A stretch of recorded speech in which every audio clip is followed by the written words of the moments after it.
राधे राधे सभी को। आशा है आप सभी कुशल मंगल होंगे। आज हम एक नई सीरीज स्टार्ट करने जा रहे हैं जो रहने वाली है कंप्यूटर सब्जेक्ट्स पे। आपको पता है एसएससी मेंस हो, सीजीएल मेंस हो, सीएचएसएल मेंस हो, या फिर आ, ये एनटीपीसी वाले एग्जाम्स हों या फिर आरआरबी वाले एग्जाम्स हो, कोई भी एग्जाम्स हों, है ना, उसमें कंप्यूटर एक बहुत ही इंपॉर्टेंट रोल प्ले करता है मार्क्स को इधर उधर लाने के लिए।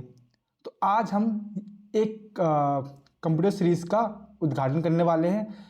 हम सिर्फ पीवाईक्यूज क्वेश्चन सॉल्व करने वाले हैं और उनके साथ साथ जो क्वेश्चंस पूछे जाते हैं, जो क्वेश्चन पूछे गए हैं और जो आ सकते हैं, हम एक पैटर्न को देखते हुए इस सीरीज के दौरान सभी चीज़ों को डिस्कस करेंगे।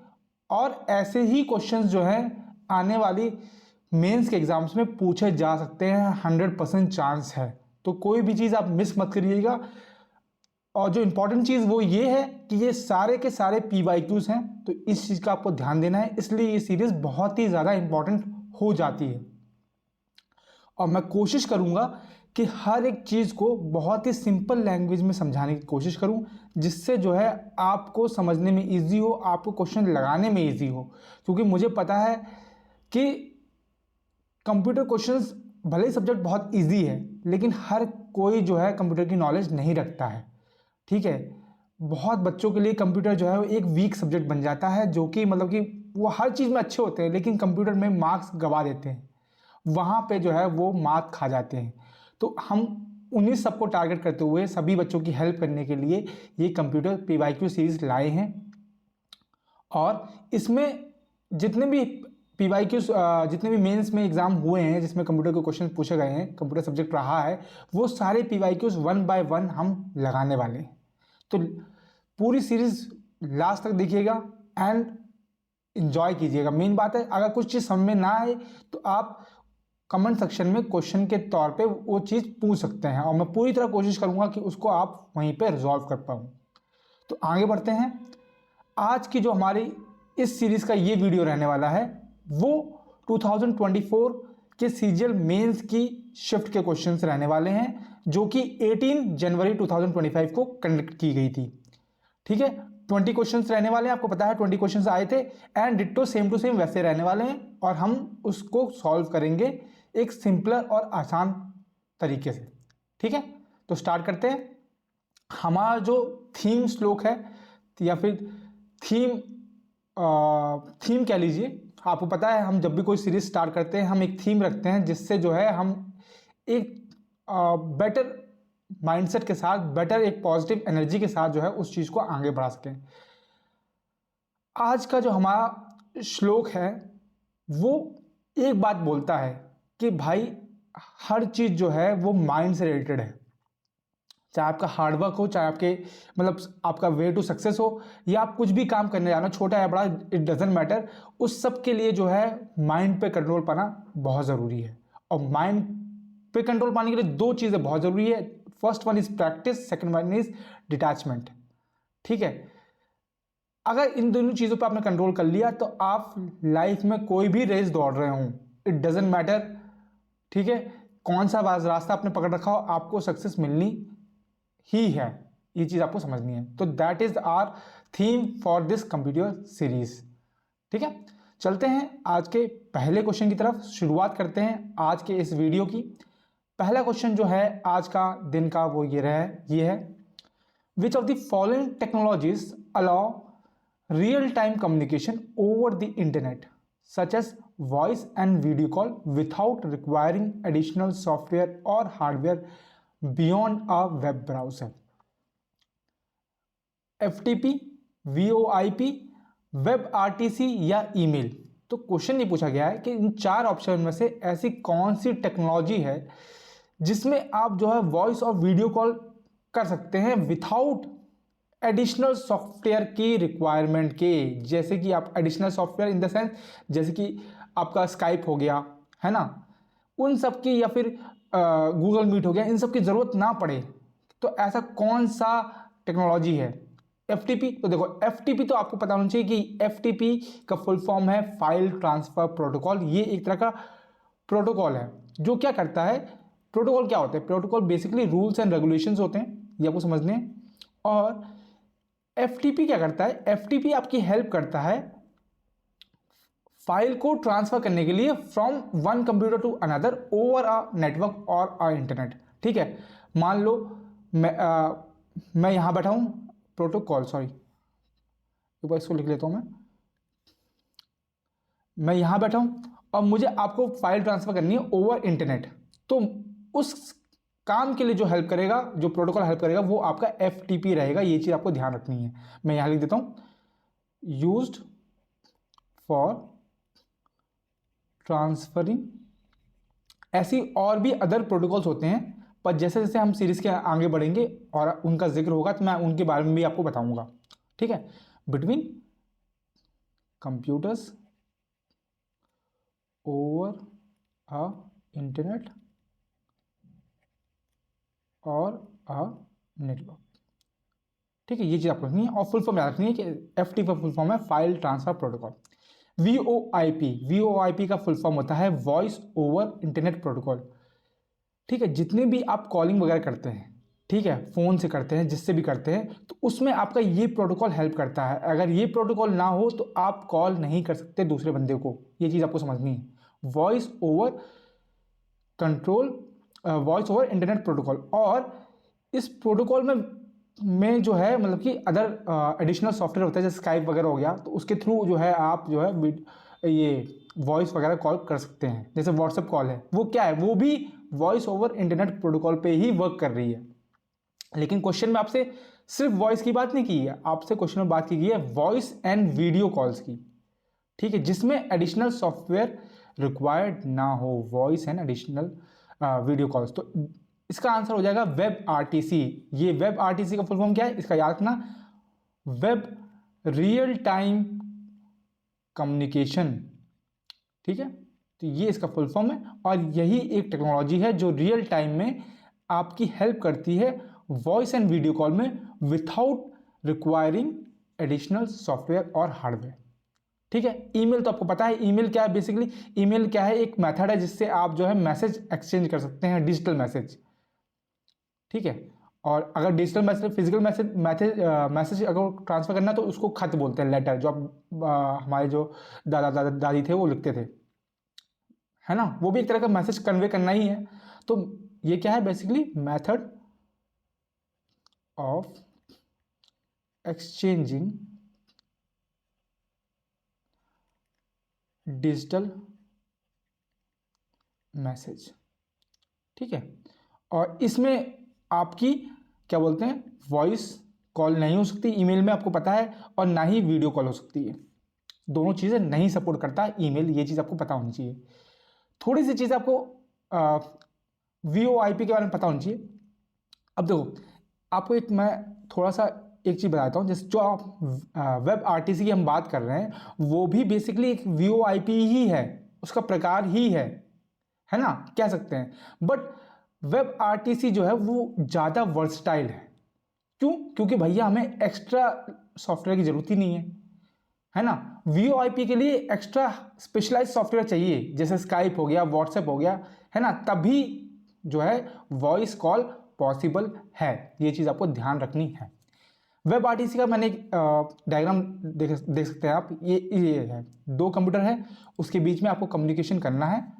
ये इसको कंप्यूटर 1 मान लो, या यूज़र 1 मान लो इसको, और ये यूज़र 2 है। तो आपको कम्युनिकेशन करना है, तो आप यहाँ से वीडियो कॉल करेंगे तो वो वेब आरटीसी के थ्रू जाएगी, और वेब आरटीसी जो है वो दूसरे यूज़र को कनेक्ट करेगा। इस तरह से ये जो है इन दोनों के बीच में कम्युनिकेशन पॉसिबल होगी। तो this is the basic diagram of web RTC, web real time communication. ठीक है, ये चीज़ आपको ध्यान रखनी है। आगे आते हैं। What is the primary advantage of being able to insert and delete slides in MS PowerPoint presentation? आपसे पूछा है, अगर आप जो माइक्रोसॉफ्ट पावरपॉइंट है जिसमें हम प्रेजेंटेशन बनाते हैं, उसमें अगर आप जो है स्लाइड को इंसर्ट या डिलीट कर पा रहे हैं तो उसका आपको फ़ायदा क्या है? मतलब सबसे बेसिक एडवांटेज क्या है? To enable the addition of multimedia content. तो देखो, इससे स्लाइड का इंसर्ट और डिलीट करने का क्या मतलब है, आप चीज़ समझो। आपको मल्टीमीडिया कंटेंट मतलब कि आपको अपनी स्लाइड्स में कोई वीडियो कोई ऑडियो ऐड करना है, तो चाहे आप स्लाइड को इंसर्ट करो या ना करो, उससे कोई फर्क नहीं पड़ता, आप वैसे भी उसको ऐड कर सकते हो मल्टीमीडिया कंटेंट को। तो ये तो इसका आंसर नहीं होगा। To allow for dynamic content adjustment and organisation, ये इसका बिल्कुल सही उत्तर है। डायनेमिक कंटेंट एडजस्टमेंट का मतलब क्या है कि मान लो आपने एक पीपीटी बनाई, ठीक है, पीपीटी बनाई आपने।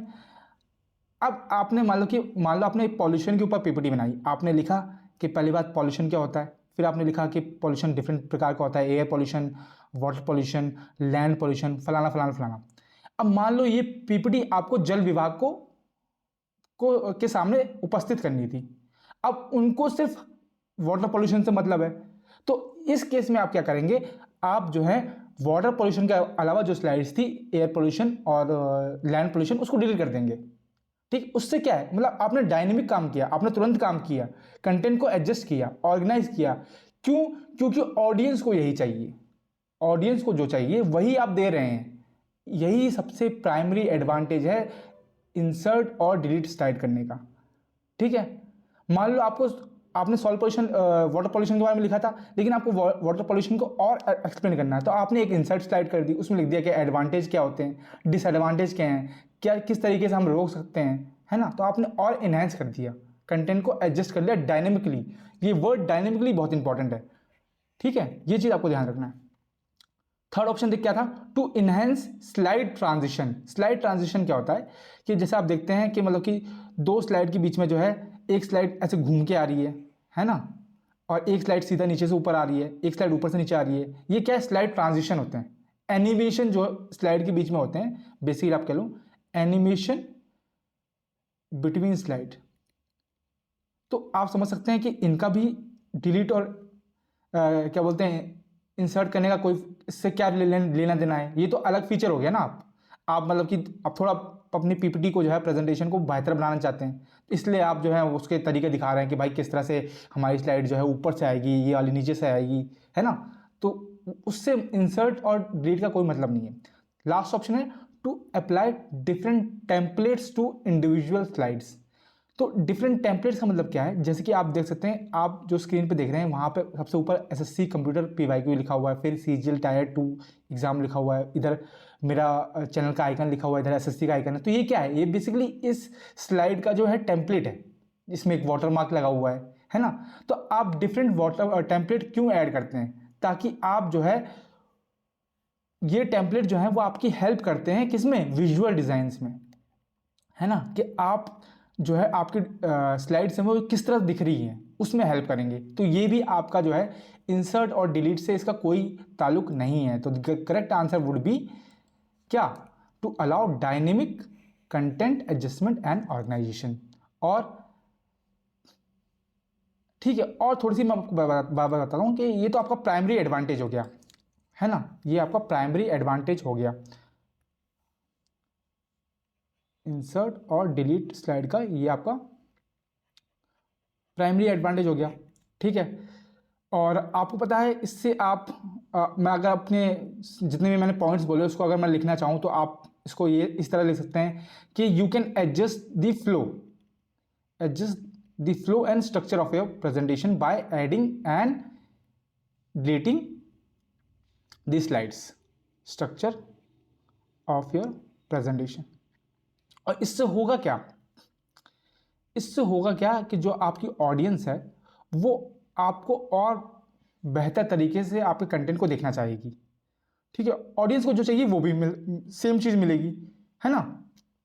तो ये है, तो मतलब कि ये क्या करेगा, it ensures that content is organise effectively.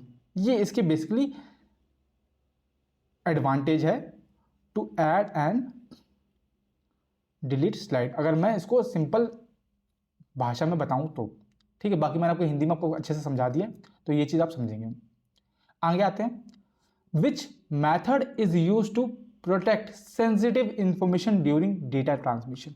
अब ये सेंसिटिव इंफॉर्मेशन क्या होती है, और कौन सा तरीका जो है इस सेंसिटिव इंफॉर्मेशन को प्रोटेक्ट करता है जबकि हमें कोई डेटा ट्रांसमिशन करना होता है। डेटा ट्रांसमिशन मतलब डेटा को यहाँ से वहाँ भेजना है। तो डिक्रिप्शन और SSL secure socket layer, compression या हैशिंग। तो देखो डिक्रिप्शन क्या है? डिक्रिप्शन मतलब पर्दाफाश करना। मान लो मतलब कि आपने एक मैसेज छुपा दिया, ठीक है, उसको जैसे मतलब कि मान लो एक बंदा ये है, आपने इसको कोई मैसेज भेजना है, ठीक है, आपने कोई सीक्रेट कोड से इसको मैसेज भेजा, ठीक है, ये सीक्रेट कोड यहाँ गया, तो अब ये सीक्रेट कोड को ओरिजिनल मैसेज कन्वे करने के लिए ये इसको तोड़ेगा। तो इस मेथड को क्या बोलते हैं? इस मेथड को बोलते हैं डिक्रिप्शन, मतलब कि कन्वर्टिंग सीक्रेट मैसेज या फिर इसको इनक्रिप्टेड मैसेज बोल लो आप, encrypted data back to original form. इस मेथड को बोलते हैं डिक्रिप्शन, ठीक है। और इसका प्रोटेक्ट सेंसिटिव इंफॉर्मेशन से कोई ताल्लुकात नहीं है। एसएसएल की मैं अभी थोड़ी बात करूंगा। कंप्रेशन की बात करते हैं। कंप्रेशन का मतलब क्या होता है? क्या रिड्यूस करना, है ना। आपने जब फॉर्म भरते होंगे तो आप बोलते नहीं कि अपनी इमेज को जो है रिड्यूस कर लीजिए, है ना, मतलब साइज रिड्यूस कर दीजिए। वो बेसिकली क्या है? कंप्रेशन है। कंप्रेशन हम क्यों करते हैं? ताकि हम जो है जगह का प्रॉपर यूज कर सके, कम जगह में ज़्यादा चीज़ें डाल सकें, ठीक है, ये चीज़। और अगर मैं हैशिंग की बात करूं तो हैशिंग क्या है? हैशिंग क्या है? बेसिकली एक तरीका है। इसमें क्या होता है? इसमें ये बेसिकली डेटा इंटीग्रिटी को वेरीफाई करने के लिए यूज़ करते हैं। अब ये क्या होता है ये मैं आपको बताऊंगा, लेकिन इतनी चीज़ आप समझो कि डेटा इंटीग्रिटी को वेरीफाई करने के लिए ये हैशिंग मेथड यूज़ होता है, ठीक है। और सेंसिटिव इंफॉर्मेशन, मान लो आपको क्या है, आपके एटीएम का नंबर है, पिन, आप कहीं पे जो है ऑनलाइन बैंकिंग ऑनलाइन कुछ कर रहे हैं, ठीक है, तो आपका जो है समझ रहे हो आप, मतलब कि अमेजन में शॉपिंग कर रहे हैं या फिर अमेजन में आपको पे करना है तो आप उसमें अपना अकाउंट नंबर डाल रहे हैं, तो वो आपकी सेंसिटिव इन्फॉर्मेशन है, समझ रहे, वो आपकी सेंसिटिव इन्फॉर्मेशन है। उसको प्रोटेक्ट करने के लिए कौन सा मेथड यूज़ होता है? तो वो होता है आपका सिक्योर सॉकेट लेयर। ये चीज़ आपको याद रखनी है, सिक्योर सॉकेट लेयर जो है वो आपकी यूज़ होती है। अब ये होती क्या है, ये थोड़ी सी मैं बात बताता हूँ, उससे पहले आप ये देख लीजिए। इसमें क्या होता है, जैसे मान लो ये यूज़र है, ये आप हो, ठीक है, आपको वेबसाइट से, कोई वेबसाइट है, मान लो अमेज़न की ले लेते हैं, अमेज़न की हमने बात की तो हम अमेज़न की ही ले लेते हैं। अमेज़न वेबसाइट है, आपने कोई प्रोडक्ट लिया और उसकी आपको पेमेंट कर रहे हो, ठीक है। अगर आप नॉर्मली पेमेंट कर लोगे तो कोई भी बंदा जो है वो भाई आपके पिन वगैरह को चोरी कर लेगा, है ना, और फिर लोगों के पैसे कैसे गायब होते हैं? इस तरह से गायब होते हैं। तो ये जो बीच में जो लॉक है जो प्रोटेक्ट करता है, जो शील्ड बनी हुई है, ये आपकी एसएसएल होती है, सिक्योर सॉकेट लेयर होती है, ठीक है। ये बेसिकली एक प्रोटोकॉल है। अगर मैं इसको बोलूँ सिंपल भाषा में तो इसको बोलते हैं क्रिप्टोग्राफिक प्रोटोकॉल। क्रिप्टोग्राफिक प्रोटोकॉल है जो हेल्प करता है आपके सेंसिटिव इंफॉर्मेशन को प्रोटेक्ट करने में, ठीक है। और साथ साथ अगर मैं और थोड़ी सी बात बताऊं मैं, तो एसएसएल क्या करता है, ये बेसिकली इंश्योर करता है, data sent between user browser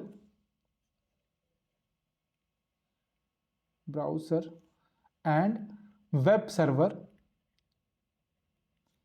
is encrypting मतलब छुपा हुआ, या फिर क्या बोलते हैं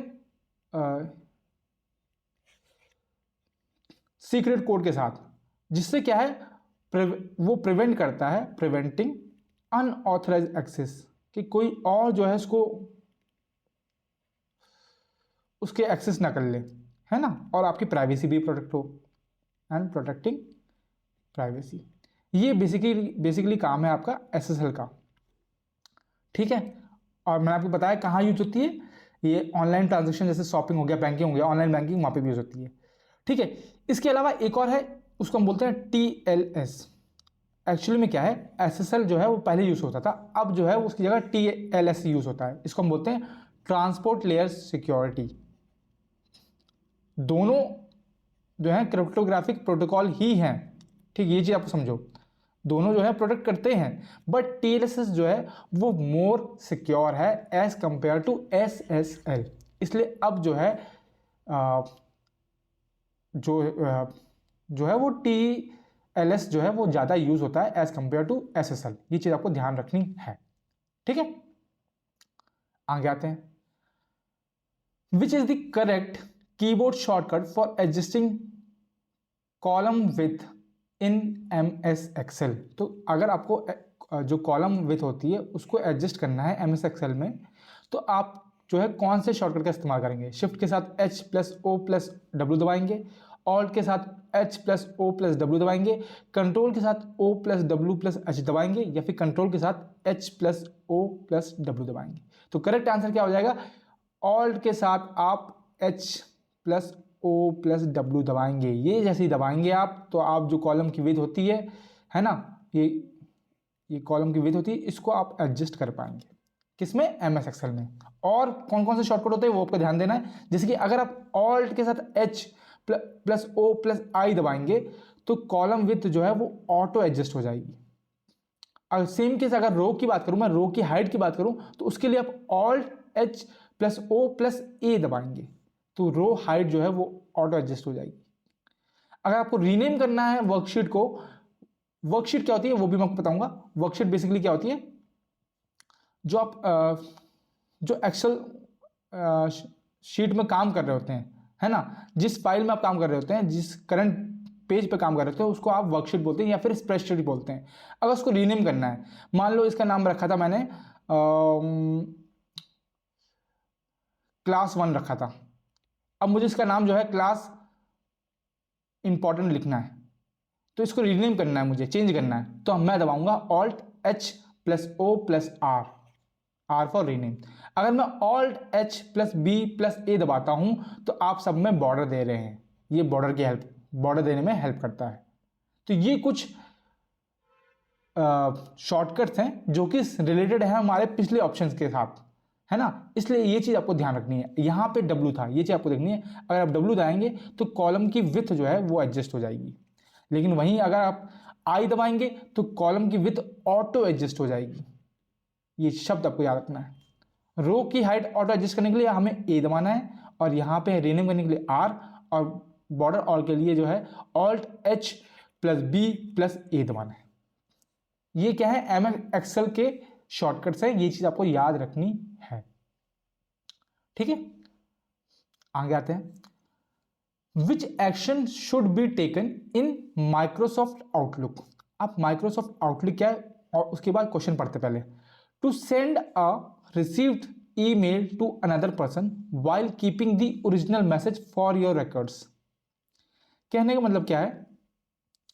देखो, जैसे आपका जीमेल है, जीमेल बेसिकली क्या है? एक ईमेल का टाइप है, ईमेल का एक एप्लीकेशन है। वैसे ही ईमेल भेजने के लिए एक माइक्रोसॉफ्ट के द्वारा जो बनाया गया है वो है आउटलुक, जो विंडो 10, 11 में आप देख पाएंगे आराम से अगर आप लैपटॉप वगैरह यूज करते हैं तो, ठीक है। एक तरह का ये ईमेल है जिससे हम जो है दूसरों को मैसेज वगैरह भेज सकते हैं, ठीक है। क्वेश्चन पूछा है कि हमें क्या एक्शन लेना पड़ेगा अगर हमें एक ईमेल भेजना है दूसरे बंदे को, ठीक है, दूसरे बंदे को ईमेल भेजना है, बट हमें जो ओरिजिनल मैसेज है वो अपने रिकॉर्ड्स के लिए रखना है।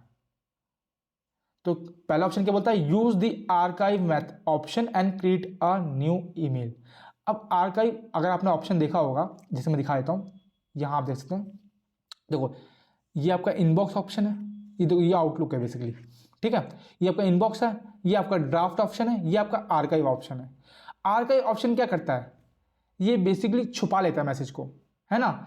आप अगर मैसेज को आर्काइव करते हैं तो सबसे पहली बात तो यह है वो इनबॉक्स से उठ के मैसेज जो है आर्काइव में चला जाएगा और वहां छुप जाएगा, मैसेज जो है छुप जाता है, कहने का मतलब ये, ठीक है। Second, open the email and click on the forward and enter recipient email address. ये बिल्कुल करेक्ट ऑप्शन है। अगर आप फॉरवर्ड करते हैं मैसेज को, जिस बंदे को भेजना है उसका ईमेल एड्रेस डालने के बाद, तो आपका जो ओरिजिनल मैसेज वो आपके पास ही रहता है, ठीक है, और साथ साथ सामने वाले बंदे को मैसेज चला भी जाता है, ठीक है। थर्ड ऑप्शन क्या है, click on the reply and add new recipient address. और फोर्थ ऑप्शन है click on the reply all. अब ये रिप्लाई और रिप्लाई ऑल ऑप्शन क्या है, आप ये चीज समझो, ठीक है। मान लो मतलब कि जैसे कि आपने व्हाट्सएप वगैरह यूज़ करते हैं, ठीक है, तो व्हाट्सएप वगैरह में आप जब स्लाइड करते हैं तो उसी मैसेज के ऊपर आप मैसेज भेज रहे होते हैं। मान लो मैंने हेलो लिखा है, हेलो गुड मॉर्निंग लिखा है, ठीक है, ये मैंने लिखा है। तो आप क्या है इसी के ऊपर जो इसको स्वाइप करते हैं हल्का सा, तो इसी यही लिखा था और ऐसा मैसेज बन जाता है ना, फिर इसी में आप रिप्लाई कर देते हैं गुड मॉर्निंग करके, ठीक है। ये क्या है, बेसिकली आप रिप्लाई कर रहे हैं। सेम चीज़ जो है वो हम ईमेल में भी कर सकते हैं, जीमेल में कर सकते हैं, आउटलुक में सब में कर सकते हैं। दो ऑप्शन होते हैं, एक होता है रिप्लाई और एक होता है रिप्लाई ऑल। जब हमें सिर्फ उसी बंदे को रिप्लाई करना है जिसने वो मैसेज भेजा है ना, तो हम रिप्लाई का ऑप्शन यूज़ करते हैं। लेकिन मान लो हम ग्रुप में चैट कर रहे हैं और हमें जो है मतलब कि 4-5 बंदों को मैसेज आया, तो हम क्या रिप्लाई ऑल कर सकते हैं, है ना। हम अगर हम एक से ज़्यादा बंदों को मैसेज जो है रिस्पॉन्ड करना है, हमें सेंडर को रिस्पॉन्ड करना है, तब हम रिप्लाई ऑल करते हैं। तो हम एक बार मैसेज भेजते हैं और वो सभी बंदों को चला जाता है। ये है आपका reply all option in email. ये चीज़ आपको याद रखनी है। और ये सेम ऑप्शन मतलब कि ईमेल करने का मतलब क्या है, आउटलुक में भी देखने को मिलेगा आपको, जीमेल में भी देखने को मिलेगा, है ना। ये चीज़ आपको ध्यान रखनी है। ओके, तो हमारा करेक्ट ऑप्शन क्या हो जाएगा कि हम फॉरवर्ड जो है ऑप्शन का यूज करेंगे। उससे क्या है, आप मैसेज भी भेज पाओगे और ओरिजिनल मैसेज आपके रिकॉर्ड्स में रहेगा भी। ठीक है, आगे आते हैं। विच what security mechanism ensures that the system updates are installed without user intervention? कौन सा सिक्योरिटी मैकेनिज्म है जो ये इंश्योर करता है कि आपका सिस्टम अपडेट हो जाए, है ना, बिना यूजर के जाने या बिना यूजर मतलब कि विंडो अपडेट मतलब जैसे आपको विंडो अपडेट करना है या मोबाइल अपडेट करना है, तो जब आप मोबाइल अपडेट का ऑप्शन आता है तो आपका क्या है, एक बार आपसे पूछता है कि मोबाइल अपडेट कर दूं कि नहीं कर दूं, है ना, पूछता है कि नहीं पूछता। तो वो क्या है मतलब कि आप रिस्पॉन्ड कर रहे हो, आप अपडेट पर क्लिक कर रहे हो, तब वो जो है सॉफ्टवेयर अपडेट हो रहा है। लेकिन जब हम लैपटॉप यूज़ करते हैं, डेस्कटॉप यूज़ करते हैं, हम ऑपरेटिंग सिस्टम यूज़ करते हैं, तो एक ऐसा सिक्योरिटी मैकेनिज्म होता है, जब आप वो इंटरनेट से कनेक्टेड होता है तो सिस्टम अपडेट ऑटोमेटिकली करने लग जाता है। अब सिस्टम अपडेट की मैं बात करूं तो इसमें क्या क्या आ जाता है। सिस्टम अपडेट में आपके एक तो सिक्योरिटी पैचेस के आपकी फायरवॉल रहेगी ना, और उसको अपडेट करने के लिए किन, है ना, सिक्योरिटी पैचेस हो गया, या फिर सॉफ्टवेयर अपडेट्स, आपके लैपटॉप में जो सॉफ्टवेयर है उसको अपडेट, है ना, ये सब जो है वो सिस्टम अपडेट के अंदर आते हैं। तो ये सब का जो है ये कौन ध्यान देता है, patch management software, firewall, secure boot या इंट्रूजन डिटेक्शन सिस्टम यानी कि IDS। तो ये आपका ध्यान देता है पैच मैनेजमेंट सिस्टम, याद रखना। कौन ध्यान देता है, पैच मैनेजमेंट सिस्टम। ये बाय डिफॉल्ट जैसे ही आपका कंप्यूटर जो है वो इंटरनेट से लगा हुआ है, उसको सिग्नल मिल रहा है, तो ये बाय डिफॉल्ट जो है सिस्टम को अपडेट कर लेता है। यूजर की जरूरत नहीं पड़ती, यूजर से पूछना नहीं पड़ता, ठीक है। बट इंस्टॉल करने के लिए पूछना पड़ सकता है, ये चीज आपको ध्यान रखनी है। फायरवॉल क्या होता है, फायरवॉल बेसिकली क्या होता है, ये आपके पैच मैनेजमेंट की बेनिफिट्स हैं, मैं एक बार बताता हूँ, उसके बाद मैं फायरवॉल पे आता हूँ, ठीक है। तो पहली बात, ये सिक्योरिटी को एनहांस करता है क्योंकि ये रेगुलर अपडेट करता रहता है, जिससे जो अगर जो भी कमी है आपकी सिक्योरिटी में, मान लो कोई जैसे कि मान लो कि दुनिया में जब कोरोना आया, उसके बाद ही कोरोना वायरस बना।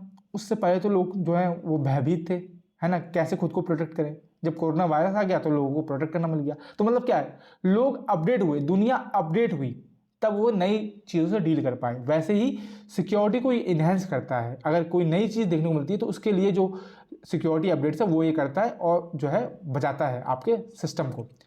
सेकंड, परफॉर्मेंस इंप्रूव करेगा। सिंपल सी बात है, जैसे जैसे आपको सॉफ्टवेयर अपडेट होंगे वैसे वैसे जो है नई चीज़ें आपको देखने को मिलेगी, आपकी परफॉर्मेंस भी बेटर होगी, है ना, समझ रहे हो। iPhone 11 जो है और iPhone 13 जो है बेटर परफॉर्मेंस किसकी, आईफोन 13 की, क्योंकि वो जो है अपडेट हो रखा है। जब अपडेट होता है तो ऑटोमेटिकली परफॉर्मेंस इंप्रूव होती है। थर्ड, बग को फिक्स करेगा, कोई दिक्कत आ रही है, ट्रबल शूट वगैरह उसको देखेगा, कंप्लायंस में हेल्प करेगा, फीचर्स को अपडेट करेगा और रिड्यूस करेगा डाउन टाइम को। ये 6 आपके बेनिफिट्स हैं पैच मैनेजमेंट के सॉफ्टवेयर के। तो ये चीज़ें आपको ध्यान रखनी है, ठीक है। अब मैं बात कर लेता हूँ जो हमारे अदर ऑप्शंस थे, जैसे कि फायरवॉल।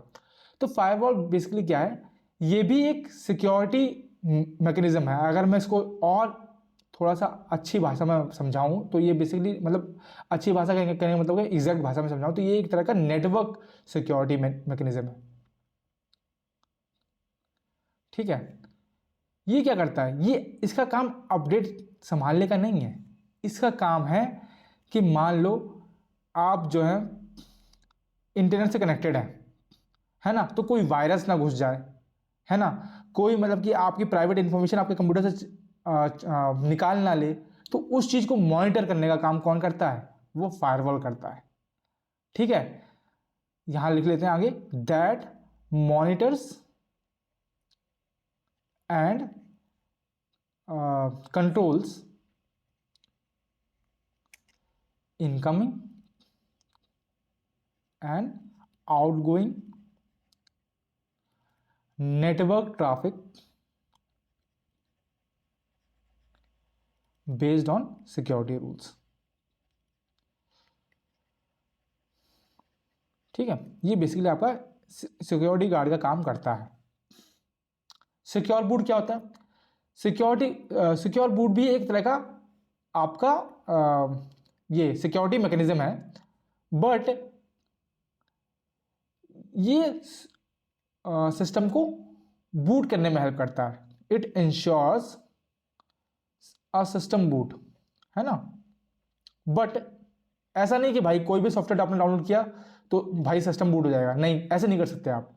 ये सिर्फ ओनली विथ ट्रस्टेड सॉफ्टवेयर में जो है बूट करता है। कहने का मतलब क्या है, जैसे कि मान लो आपके मोबाइल में एंड्रॉयड जो है 9 वर्जन चल रहा है, ठीक है। एंड्रॉयड 10 वर्जन आया, सिस्टम ने अपडेट किया, ठीक है। अपडेट करने के बाद जब आप उसको इंस्टॉल करोगे तो वो बूट होने के लिए मांगता है ना। तो वो बूट का काम कौन करता है, वो सिक्योर बूट सॉफ्टवेयर करता है, ठीक है। वो चाहेगा तो करेगा, नहीं चाहेगा तो नहीं करेगा, बट क्योंकि वो ट्रस्ट करता है कि ये जो है मेरी कंपनी का ही नेक्स्ट अपडेट है, इसलिए वो है सिस्टम को बूट कर देता है। आपका सिस्टम जो है, आपका मोबाइल जो है वो बूट हो जाता है, उसमें नया सॉफ्टवेयर जो है इंस्टॉल हो जाता है, समझ गए। वहीं आप अगर मैं बात करूं आईडीएस की, इंट्रूजन डिटेक्शन सिस्टम की, आप नाम से समझ सकते हैं, ये भी जो है अपडेट में से कोई काम नहीं है, ये भी नेटवर्क ट्रैफिक को मॉनिटर करता है, ठीक है। और अगर इंट्रूजन मतलब क्या है, कोई चोरी से घुसने की कोशिश कर रहा है ना, तो अगर आपके सिस्टम में कोई सस्पिशियस एक्टिविटी देखने को मिलती है तो ये उस पर ध्यान देता है ना, कि कोई आपके सिस्टम को तोड़ने की कोशिश तो नहीं कर रहा। तो तोड़ने का मतलब क्या है, मतलब कि हाथ से नहीं, मतलब सिक्योरिटी ब्रीच करने का कोशिश तो नहीं कर रहा। तो ये उस चीज को जो है मॉनिटर करता है इंट्रूजन डिटेक्शन सिस्टम, समझ गए। तो सिस्टम अपडेट पे कौन ध्यान देता है, that is your patch management software. ये चीज आपको ध्यान रखनी है, ओके,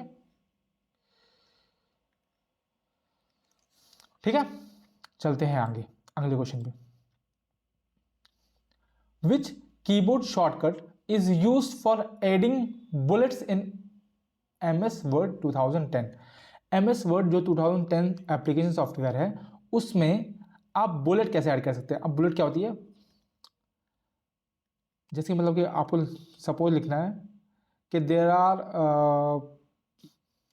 क्या लिखूंगा, पॉल्यूशन के भी लिख लेता है, there are 3 types of pollution, 3 types of pollution, ठीक है। पहला आपका एयर पॉल्यूशन, तो आपने बुलेट ऐड करी, है ना, कैटेगराइज करने के लिए। वाटर पॉल्यूशन, लैंड पॉल्यूशन, ये बुलेट हम क्यों यूज़ करते हैं, बुलेट हो गया, या फिर आपने देखा होगा ऐसे करके भी हम यूज़ कर सकते हैं, या फिर एक ऐसा होता है, ऐसे करके ऐसे करके ऐसे करके कुछ ऐसा होता है कुछ, है ना, मुझे एग्जैक्ट ऐसे करके, और एक ऐसे करके बॉक्स भी बन जाता है, ऐसे करके सर्कल भी हो जाता है ना। तो ये सब क्या है, ये बुलेट्स हैं। ये आप क्यों यूज़ करते हैं, ये आप क्यों यूज़ करते हैं, ताकि आप जो है वो अपने डेटा को मतलब कि उसको बढ़िया तरीके से शो कर सकें। लिस्ट करने के लिए आप जो है बुलेट्स का यूज़ करते हैं। तो वो कौन सा क्या बोलते हैं, शॉर्टकट का आप इस्तेमाल करते हैं। The shortcut is control shift plus L. अगर आप अपने कीबोर्ड से control button plus shift button plus L button दबाएंगे तो आप जो है अपने डेटा में बुलेट्स ऐड कर पाएंगे। ठीक है। वहीं अगर मैं बात करूं कंट्रोल ऑल्ट प्लस एल की, तो इससे आप जो है फुट नोट इंसर्ट कर सकते हैं। Insert a foot note. Control L की बात करूं तो ये क्या करता है, ये टेक्स्ट को अलाइनमेंट करता है। Align text to right, left, sorry, L से लेफ्ट, लेफ्ट साइड जो है अलाइन कर देता है। मतलब कि मान लो ये आपकी आपने ये लिखा हुआ है, ये यहाँ लिखा हुआ है, तो अगर आप कंट्रोल एल दबाएंगे तो सब चीज़ें जो हैं वो यहीं से शुरू हो जाएंगी, लेफ्ट से शुरू हो जाएंगी। ठीक है, ये सब ये यहाँ पे आ जाएंगे, यहाँ पे सब गायब हो जाएगा। ठीक है, that is your control L. Shift L जो है वो कोई फंक्शन परफॉर्म नहीं करता, ये कोई शॉर्टकट नहीं है। और शॉर्टकट की मैं बात करूँ अगर, तो आप यूज कर सकते हैं। अब मतलब देखो, दो तीन चीज़ आपको याद नहीं, जैसे कंट्रोल सी जो है वो कॉपी करने में हेल्प करता है, कॉपी टेक्स्ट, है ना। कंट्रोल एक्स जो है वो कट करने में हेल्प करता है।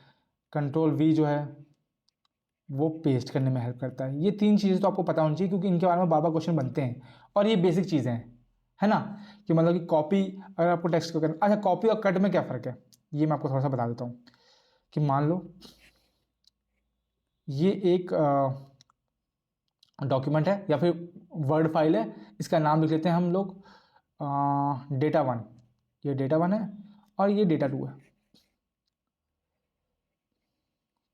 ठीक है, मान लो डेटा वन में लिखा हुआ है हेलो। ठीक है, डेटा वन में हेलो लिखा हुआ है।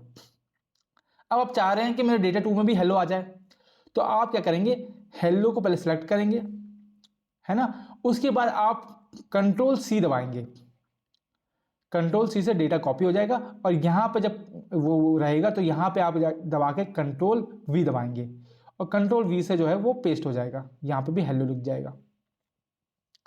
समझ गए, यहाँ से कंट्रोल सी दबाया और यहाँ से कंट्रोल वी दबाया तो यहाँ पेस्ट हो गया। फर्क क्या है, कॉपी के केस में, कॉपी के केस में यहाँ पे भी हेलो लिखा रहेगा, यहाँ पे भी हेलो लिखा रहेगा, दोनों जगह जो है हेलो लिखा रहेगा, क्योंकि कॉपी हुआ है। ओरिजिनल जो लिखा हुआ है वो तो उस जगह पे लिखा ही रहेगा बस। बट अगर हम कंट्रोल एक्स करते हैं, मान लो यहाँ पे लिखा हुआ है हाय, अब हमने इसको किया कंट्रोल एक्स, है ना। जब हमने कंट्रोल एक्स किया तो ये जो क्या करेगा, ये यहाँ से हाय उड़ा देगा, यहाँ से इसने हाय को कर दिया गायब। ठीक है, अब आपने यहाँ पे किया क्या, कंट्रोल वी, पेस्ट कर दिया, तो ये हाई यहाँ पे आ जाएगा। अब मतलब कि कट का मतलब क्या है कि वहाँ से गायब करके जहाँ दूसरी जगह आप पेस्ट करोगे वहाँ पे वो पेस्ट कर देगा, वहाँ ओरिजिनल जगह पे जो है डेटा आपका नहीं रहेगा। That is your cut and copy option. तो ये चीज़ आपको ध्यान रखनी है, ठीक है, कंफ्यूज नहीं होना है। और ये शॉर्टकट आपसे पूछ लेगा, आप देखेंगे इस सीरीज में कि कई बार जो है क्वेश्चन पूछे गए हैं इन तीनों से रिलेटेड, क्योंकि बहुत बार ये बेसिक क्वेश्चन है और लगभग हर एग्जाम में, चाहे वो सीजीएल का हो, सीएचएसएल का हो, चाहे वो रेलवे का हो, सब में ये क्वेश्चन पूछ लिए जाते हैं।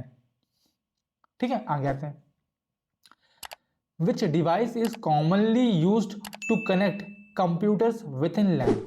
अब ये लैन क्या होता है, और पूछा है कि कौन सा डिवाइस जो है वो कंप्यूटर को हेल्प करता है कनेक्ट करने में एक लैन में। लैन क्या होता है, इसको बोलते हैं local area network, local area network. देखो मान लो आप घर में हो, ये आपका घर है, ठीक है, और ये आपकी सिटी है, इसमें और भी घर है, ये भी घर है, ये भी घर है, ठीक है। तो जो नेटवर्क आपके घर में इस्तेमाल हो रहा है, मतलब आपने अपने एक वाईफाई लगा रखा है, तो वो है आपका पर्सनल नेटवर्क। लेकिन अगर आपके एरिया में मान लो, है ना, एरिया में एक कनेक्शन लग रखा है, मतलब एक ऑर्गेनाइजेशन है, मतलब कि ठीक है, उस पूरे ऑर्गेनाइजेशन में जितने कंप्यूटर हैं वो सब एक ही नेटवर्क से जुड़े हुए हैं, तो वो क्या हो जाएगा, वो आपका लैन हो जाएगा। ठीक है, ये मतलब स्मॉल एरिया के लिए होता है, लोकल एरिया समझ लो, स्मॉल एरिया के। वहीं अगर एक सिटी के लिए है तो उसको हम मैन बोलते हैं, मेट्रोपॉलिटन एरिया नेटवर्क। ठीक है, और बड़ा एरिया है तो उसको बोलते हैं वैन, वाइड एरिया नेटवर्क। तो इस तरह से जो है नेटवर्क डिवाइडेड होते हैं बहुत सारे प्रकार में। ठीक है, आपसे क्वेश्चन में क्या पूछा है कि कौन सा डिवाइस जो है वो यूज होता है कनेक्ट करने में कंप्यूटर्स को इन आ लोकल एरिया नेटवर्क। तो आंसर वुड बी स्विच। ये चीज आपको याद रखनी है। मॉडम क्या होता है, मॉडम को पहली बात तो फुल फॉर्म याद रखो, इसको बोलते हैं मॉड्यूलेटर और डीमॉड्यूलेटर। ठीक है, डीमॉड्यूलेटर। एक्चुअली में आपने देखा होगा पहले एक छोटी सी ऐसी पेन ड्राइव टाइप की ऐसी आती थी जिसमें हम सिम डालते थे। ठीक है, उससे हम जो है क्या बोलते हैं वो चलाते हैं। पेन ड्राइव नहीं हुई, ये पेन ड्राइव नहीं है, ये मॉडम है। ठीक है, उससे हम जो है अपने घर में क्या बोलते हैं कनेक्शन इंटरनेट का कर पाते थे। ठीक है, अगर आपने यूज़ की हो तो वो था मॉडम आपका। मॉडम क्या करता है बेसिकली, ये इंटरनेट को कनेक्शन देता है via ISP. Via ISP, ISP का मतलब क्या है, internet service provider, service provider. ठीक है, मतलब बीएसएनएल का नेटवर्क है या फिर जियो का नेटवर्क है, उसके थ्रू एक मॉडम में। ठीक है, राउटर क्या होता है, रिपीटर क्या होता है, अब ये चीज समझो। और उसके बाद स्विच क्या होता है। तो देखो स्विच की खास बात क्या है, स्विच की खास बात ये है कि ये मल्टीपल डिवाइस को कनेक्ट करता है और वो आपस में कम्युनिकेट कर सकते हैं, डेटा यहाँ से वहाँ भेज सकते हैं based on MAC address. Based on MAC address, दो एड्रेस आपको पता होनी चाहिए, एक होता है मैक एड्रेस, एक होता है आईपी एड्रेस। जो इंटरनेट पे आपकी यूनिक आईडी है आपके सिस्टम की, उसको हम बोलते हैं आईपी एड्रेस। लेकिन जैसे आपका एक चेची नंबर होता है ना बाइक का, तो वो क्या है, वो कंप्यूटर की भाषा में बोलूँ तो उसको बोलते हैं मैक एड्रेस, जो फिजिकली उस कंप्यूटर का एड्रेस लिखा हुआ है। ठीक है, तो वो है आपका मैक एड्रेस। तो मैक एड्रेस के बेस पे स्विच जो है एक दूसरे सिस्टम से कम्युनिकेट करता है। वहीं अगर मैं रिपीटर की बात करूं तो रिपीटर का काम इनमें से कुछ नहीं होता। रिपीटर बेसिकली क्या करता है, वो सिग्नल को एम्पलीफाई करता है। ठीक है, मतलब कि मान लो एक सिग्नल है, जियो का एक टावर लगा हुआ है यहाँ पे। ठीक है, ये इतने एरिया में कवर कर रहा है। ठीक है, लेकिन अब उसको जो है इतना एरिया और कवर करना है, लेकिन उसकी रेंज यहाँ से यहाँ तक ही है। अब उसको यहाँ से यहाँ तक बढ़ानी है, तो क्या करेगा, वो एक रिपीटर लगाएगा। वो क्या करेगा, एक रिपीटर लगाएगा। रिपीटर क्या करता है, it is used to extend the range of a network signal. Extend the range of a network signal. ठीक है, तो ये बेसिकली अगर मैं सिंपल भाषा में बोलूं तो ये क्या करेगा, सिग्नल को एम्पलीफाई करेगा और उसको रीट्रांसमिट करेगा, दोबारा से ट्रांसमिट करेगा। अब की बार जो है वो लॉन्गर डिस्टेंस पे ट्रांसमिट कर देगा सिग्नल ओवर लॉन्गर डिस्टेंस, क्योंकि सिग्नल जो है वो एम्पलीफाई हो चुका है। तो ये काम है आपका बेसिकली रिपीटर का। ठीक है, याद रहेगा। ठीक है, अब राउटर क्या होता है, राउटर भी यहीं पे समझ लीजिए आप। मतलब एक बार पहले ये देख लेते हैं आप, ये डिवाइसेस देख लेते हैं। ये आपका मॉडम होता है जैसे कि मैंने बताया था, है ना, ये आपका मॉडम है। ये इसमें क्या है, यहाँ पे आप पहले टाइम पे यार जब 3G था तो हम यहाँ पे सिम डालते थे। जैसे बीएसएनएल की सिम है तो हमने बीएसएनएल की सिम डाल दी, इसको कंप्यूटर में कनेक्ट किया, तो क्या है, अब बीएसएनएल के 3G नेटवर्क जो है वो कंप्यूटर को मिल जाते हैं। हमें फिजिकली जो है वायर कनेक्ट करने की जरूरत नहीं होती। ये हमारा रिपीटर होता है जो कि मैंने बताया, जो सिग्नल को एम्पलीफाई करता है। ये हमारा राउटर होता है। ये राउटर क्या करता है, ये बेसिकली कनेक्ट करता है डिफरेंट नेटवर्क्स को टुगेदर कनेक्ट करता है। मान लो लैन है एक एरिया का और दूसरे एरिया का लैन है, उन दोनों को आपस में कम्युनिकेट करवाना है, तो कौन करवाएगा? राउटर करवाएगा। या फिर मान लो एक लोकल एरिया नेटवर्क है और एक सिटी वाला है, मैन है, इन दोनों को आपस में कम्युनिकेट करवाना है, तो कौन करवाएगा? ये राउटर करवाएगा। ठीक है, और स्विच तो आप देख ही चुके हैं। ठीक है, स्विच क्या करता है? बेसिकली मैक एड्रेस पे काम करता है एज सेकेंडली। ठीक है, ये एक ही नेटवर्क में, यहां पे हम राउटर के केस में अलग अलग नेटवर्क की बात कर रहे हैं। एक ही नेटवर्क में सारे डिवाइसेस को आपस में कम्युनिकेट करवाएगा, वो आपस में डेटा भेज सकते हैं, ले सकते हैं, है ना, मतलब बातचीत कर सकते हैं बेस्ड ऑन मैक एड्रेस। याद रखना, बेस्ड ऑन मैक एड्रेस। ये ब्रिज होता है, आप देख सकते हैं, ये गेटवे होता है, ये हब होता है, और ये एनआईसी होता है। ठीक है, अब ये सब क्या होंगे जब हम आगे बात करेंगे इन सब की, तब इन सब के बारे में मैं थोड़ी थोड़ी इन्फॉर्मेशन आपको बताऊंगा। ठीक है, अभी आप बस ये डायग्राम याद कीजिए, मतलब ये प्रैक्टिकल जो अप्लायंसेज हैं वो देख लीजिए किस तरह के होते हैं। ठीक है, आगे चल के इनकी ज़रूरत पड़ने वाली है। आगे आते हैं, ये देख सकते हैं आप। ठीक है, स्विच जो है एक एरिया है, उसमें जो देखो ये PC1 भी कनेक्टेड है, PC2 भी कनेक्टेड है, PC3 भी कनेक्टेड है, PC5 भी है, 4 भी है, सब एक साथ जुड़े हुए हैं एक ही नेटवर्क में। ये कौन कर रहा है? स्विच कर रहा है। ठीक है, यहाँ सेम चीज़ है, एक ही नेटवर्क में हब जुड़ा हुआ है ना, और हब और स्विच काम सेम करते हैं, बस स्विच जो है वो मैक एड्रेस पे काम करता है, हब जो है वो IP एड्रेस पे काम करता है। अब ये मान लो ये एक एरिया का नेटवर्क है और ये एक एरिया का नेटवर्क है, ये एक लैन है, ये भी एक लैन है। दो एरिया के नेटवर्क को आपस में जो है कम्युनिकेट कौन करवा रहा है? वो राउटर करवा रहा है। ठीक है, कहने का मतलब क्या है, दो जगह ले लो आप,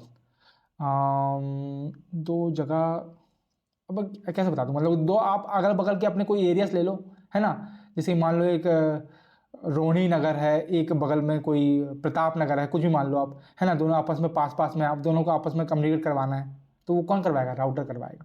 ठीक है, ये चीज़ आपको ध्यान रखनी है। ओके, तो ये बेसिक फंक्शनैलिटी है स्विच और हब की और राउटर की। ओके, आगे आते हैं। दिस इज रिपीटर, देख सकते हैं आप, एक सिग्नल आया, वीक सिग्नल आया, उसको उसने, ये रिपीटर है, उसने उसको एम्पलीफाई किया और जो है एरिया बढ़ गया, मतलब पहले अगर वो इतना एरिया कवर कर रहा था, अब वो इतना एरिया कवर कर रहा है। This is the use of repeater. ठीक है, अगले क्वेश्चन पे आते हैं। What is the primary reason DRAM needs to be refreshed periodically? DRAM जिसका फुल फॉर्म है dynamic random access memory, dynamic random access memory, ये एक तरह की रैम की प्रकार। ठीक है, आपको पता होगा रैम जो है दो प्रकार की होती है, SRAM और DRAM। उससे पहले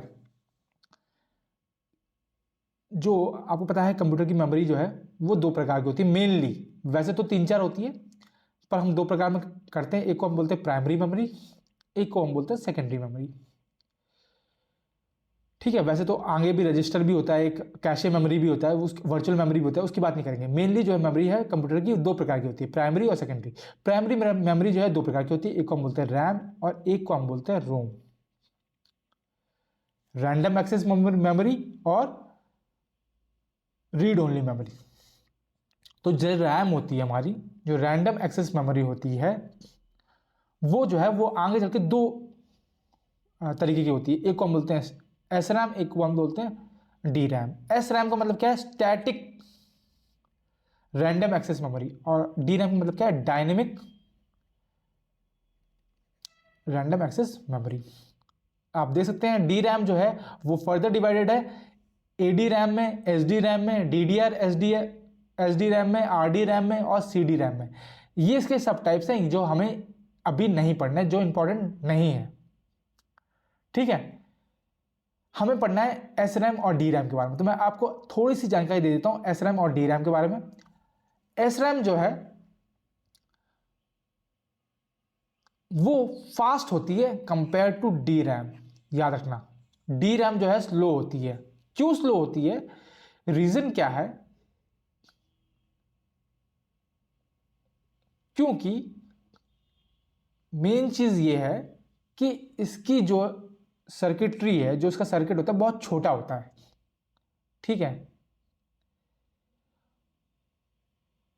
वहीं अगर मैं एस रैम की बात करूं तो इसकी कॉम्प्लेक्स सर्किटरी होती है और कम स्टोरेज साइज अवेलेबल होता है, ये चीज़ है।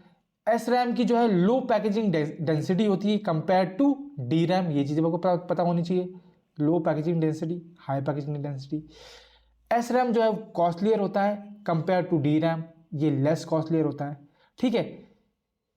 इसको एस रैम को जो है स्टैटिक है, इसको जो है कांस्टेंट पावर सप्लाई चाहिए होती है, ठीक है। इसका मतलब क्या है, कांस्टेंट पावर सप्लाई का मतलब क्या है कि इसको ज़्यादा पावर चाहिए चलने के लिए, काम करने के लिए। वहीं डी रैम को जो है वो कम पावर चाहिए, क्योंकि जो इंफॉर्मेशन है वो कैपेसिटर में स्टोर होती है, ये चीज़ आपको समझनी है, ठीक है। और वही क्वेश्चन में पूछा गया है, अगर आपने ध्यान से पढ़ा होगा क्वेश्चन में क्या पूछा है कि डी रैम को जो है रिफ्रेश क्यों किया जाता है हर एक कुछ टाइम के बाद, to prevent data corruption caused by magnetic field. Magnetic field तो डी रैम में यूज ही नहीं होती है ना। हमने क्या देखा कि जो जो डेटा है वो कहाँ स्टोर होता है, वो कैपेसिटर में स्टोर होता है।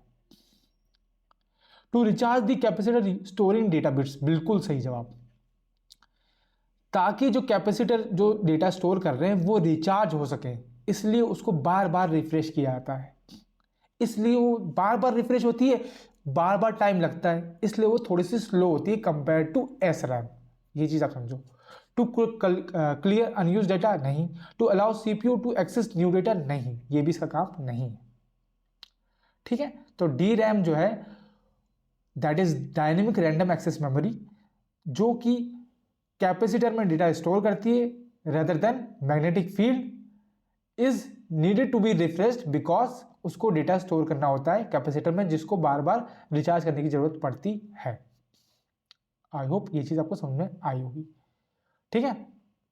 और रैम और रोम तो आई थिंक आपको पता ही होगा क्योंकि ये बेसिक है ना। अगर नहीं पता है तो फिर भी हम अगले क्वेश्चन में जो है इसको देख लेंगे, आगे आने वाले क्वेश्चंस में। अगला क्वेश्चन है which type of virus infects the boot sector of floppy disk और मास्टर बूट रिकॉर्ड MBR जिसे हम बोलते हैं ऑफ हार्ड डिस्क। तो पूछा गया है कि कौन सा वायरस जो है बूट सेक्टर पर हमला करता है। बूट सेक्टर क्या होता है भैया, एक ऑपरेटिंग सिस्टम है, उसको चलाने के लिए जो सॉफ्टवेयर का यूज होता है, जैसे कि विंडोज हो गया, विंडोज 11 हो गया, विंडोज 10 हो गया, विंडोज 7 हो गया, ये क्या है बेसिकली, ये ऑपरेटिंग सिस्टम है। इनको चलाने के लिए जो जो चाहिए होता है उसको हम बोलते हैं बूट सेक्टर। अगर बूट सेक्टर आपने खराब कर दिया, ठीक है, इन्फेक्ट हो गया, बूट सेक्टर में कुछ दिक्कत हो गई, तो आपका लैपटॉप, आपका डेस्कटॉप, आपका कुछ भी चीज़ चलेगी नहीं, ऑपरेटिंग सिस्टम खुलेगा ही नहीं। तो ऐसे कौन सा वायरस है जो डायरेक्टली जो है बूट सेक्टर पर हमला करता है? Direct action virus, resident virus, macro virus या बूट सेक्टर वायरस। तो आप देख सकते हैं boot sector, the answer would B boot sector virus, ठीक है। तो यहां पर आपको हिंट साफ साफ देखने को मिल रही थी। बात करें अगर डायरेक्ट एक्शन वायरस की, तो नाम में दिख रहा है डायरेक्ट एक्शन वायरस, ये जो है ये फाइल्स पे हमला करता है, लेकिन और फाइल्स पे डायरेक्ट हमला करता है, इनफैक्ट फाइल्स डायरेक्टली, ठीक है। और इसकी खास बात होती है, जो डायरेक्ट एक्शन वायरस होता है, मान लो ये फाइल्स, मान लो हमारे पास बहुत सारी फाइल्स पड़ी हुई हैं, ये फाइल 1 है, ये फाइल 2 है, ये फाइल 3 है, ये फाइल 4 है, और सब में जो है जरूरी इन्फॉर्मेशन है। मान लो डायरेक्ट एक्शन वायरस ने हमला किया, डायरेक्ट एक्शन वायरस जब हमला करता है तो याद रखना कि ये अपना काम करता है और रुक जाता है। मान लो इसको बोला गया कि तुमको फाइल 1 पे हमला करना है तो ये सिर्फ फाइल 1 पे हमला करके रुक जाएगा, आगे कुछ नहीं करेगा कि भाई देखेगा भाई कि दूसरे में भी भाई पासवर्ड पड़े हुए हैं मैं उठा लूँ, ऐसा नहीं करेगा। देखेगा कि भाई तीसरे में चीज़ें पड़ी हुई हैं उठा लूँ, नहीं।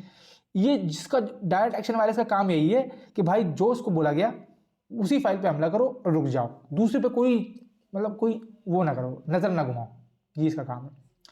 वहीं अगर मैं रेजिडेंट वायरस की बात करूं, नाम आप समझिए रेजिडेंट वायरस, ये क्या करता है, ये खुद को सिस्टम मेमोरी में एम्बेड कर लेता है, घुसा लेता है, एम्बेड इटसेल्फ इनटू सिस्टम में मेमोरी, और वहाँ जाके जो है ये चीज़ों को रायता फैलाने की कोशिश करता है एंड कैन इफेक्ट, वहाँ से जो है फाइल वगैरह में चिपक जाएगा और फिर दिक्कत देगा।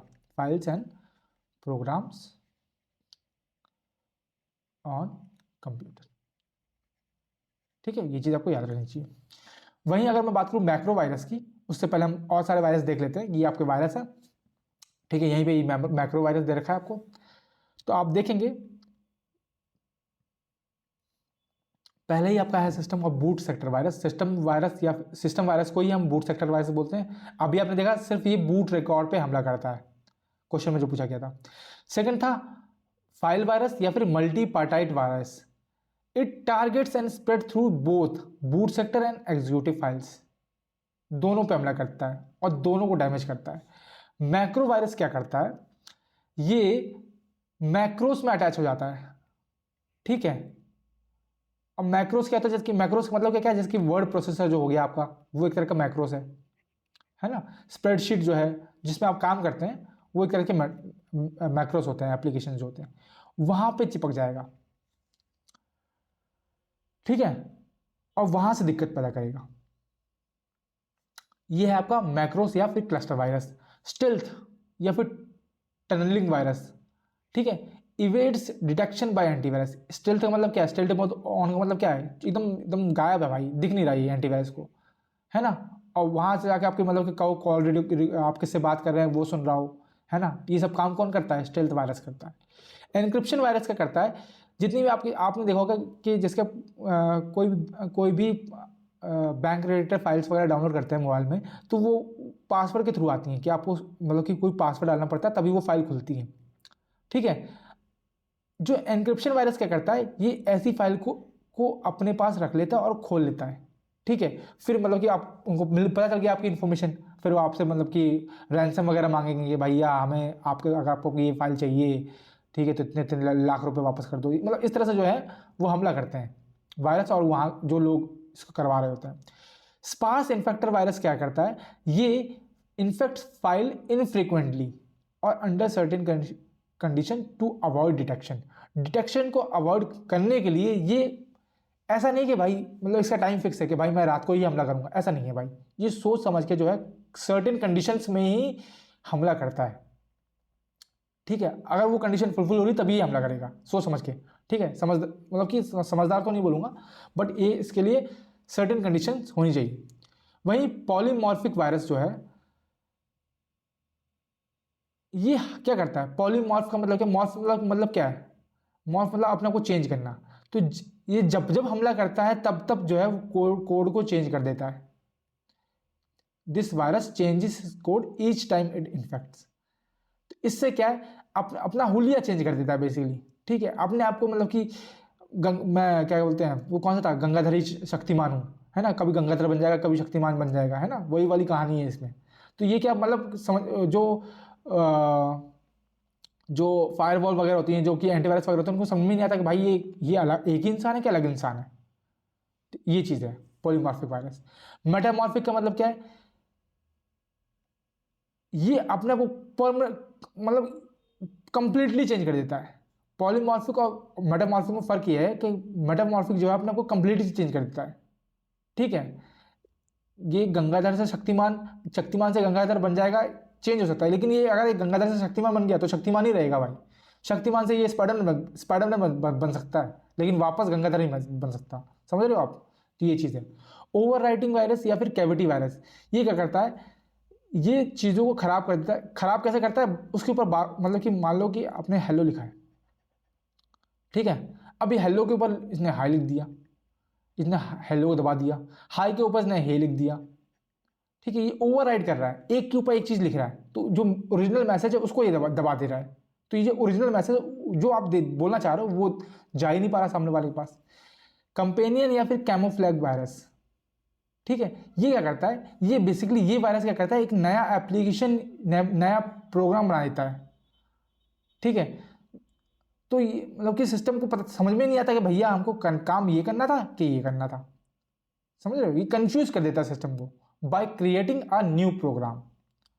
तो ये आपके कुछ वायरसेस हैं जिनके बारे में क्वेश्चंस बनते हैं, ये चीज आपको ध्यान रखनी है। ओके, आगे आते हैं। Which feature in MS word allows the user to apply a consistent look across text elements such as heading, titles या सबटाइटल्स। तो MS वर्ड में ऐसा कौन सा फीचर है जिसमें जो है हम जो टेक्स्ट एलिमेंट्स ऐड कर सकते हैं, हेडिंग ऐड कर सकते हैं, टाइटल्स ऐड कर सकते हैं, सबटाइटल्स ऐड कर सकते हैं। टेम्पलेट है वो, स्टाइल्स है, या फिर टेबल्स है, या फिर मैक्रोस है। मैक्रोस तो अभी आपने देखा है ना, मैक्रोस जैसे कि स्प्रेडशीट हो गया है ना, और ये वर्ड प्रोसेसर हो गया, ये क्या करते हैं आपको, ये basically use to automate repetitive task in MS word. Automate repetitive task in MS word. ठीक है, कहने का मतलब क्या है, मान लो कि मतलब कि मुझे स्लाइड्स चाहिए, ठीक है, कि मेरे शब्द जो हैं वो यहाँ से शुरू हों, है ना, लेकिन अगर फोटो ऐड हो तो यहाँ पे हो, मेरे को हर चीज़ में यही चाहिए, है ना। तो मैं क्या करूँगा, एक बार एक्शन परफॉर्म करूँगा और सारी चीज़ें हो जाएंगी, लाइन भी क्लियर हो जाएंगी, फोटो भी यहाँ लगने लग जाएगी। तो ये क्या है, ये मैक्रोस का काम है। टेबल तो आपको पता है कि intersection of rose and columns को हम टेबल्स बोलते हैं, तो ये भी हमारा जो है ऑप्शन सही नहीं है। टेम्पलेट और स्टाइल्स, तो टेम्पलेट मैंने आपको बताया कि जिस तरह से मेरी स्क्रीन दिख रही है, दैट इज अ टेम्पलेट। ठीक है, इसमें ये बेसिकली प्री डिजाइन होता है, प्री डिजाइंड डॉक्यूमेंट, इसमें आप चेंजेस नहीं कर सकते ज़्यादा। ठीक है, इसमें ऑलरेडी जो है पहले से ही उसका जो लेआउट है वो स्पेसिफिक लेआउट है, कि मतलब ये ऐसे का ऐसे ही दिखेगा, है ना। फॉन्ट जो है वो यही का यही यूज़ होगा। कलर जो है मेरा SSC कंप्यूटर PYQ में कलर वाइट का वाइट ही रहेगा, हर स्लाइड में वाइट का वाइट ही रहेगा। दैट इज़ द टेम्पलेट जिसमें पहले से डिफाइंड है। ठीक है, बट क्वेश्चन में पूछा गया कौन सा फीचर आपको अलाउ करता है कि आप हेडिंग, टाइटल, सब टाइटल्स ऐड कर सको। That is your style feature. ठीक है, आप देख सकते हैं। ठीक है, स्टाइल फीचर क्या है, ये आपकी मतलब कि बेसिकली हेल्प करता है हेडिंग ऐड करने में, सब हेडिंग है ऐड करने में। ठीक है, एंड और तीसरा ऑप्शन क्या था आपका, टाइटल्स ऐड करने में। ये चीज़ आपको याद रखनी है। ठीक है, याद रहेगा कौन सा है, स्टाइल फीचर। ओके, आगे आते हैं। What is the main purpose of using a template when creating a presentation in MS PowerPoint? तो मैंने आपको बता रखा है, बार बार बताया है कि टेम्पलेट का मतलब क्या होता है। It is used to handle layout and visual design.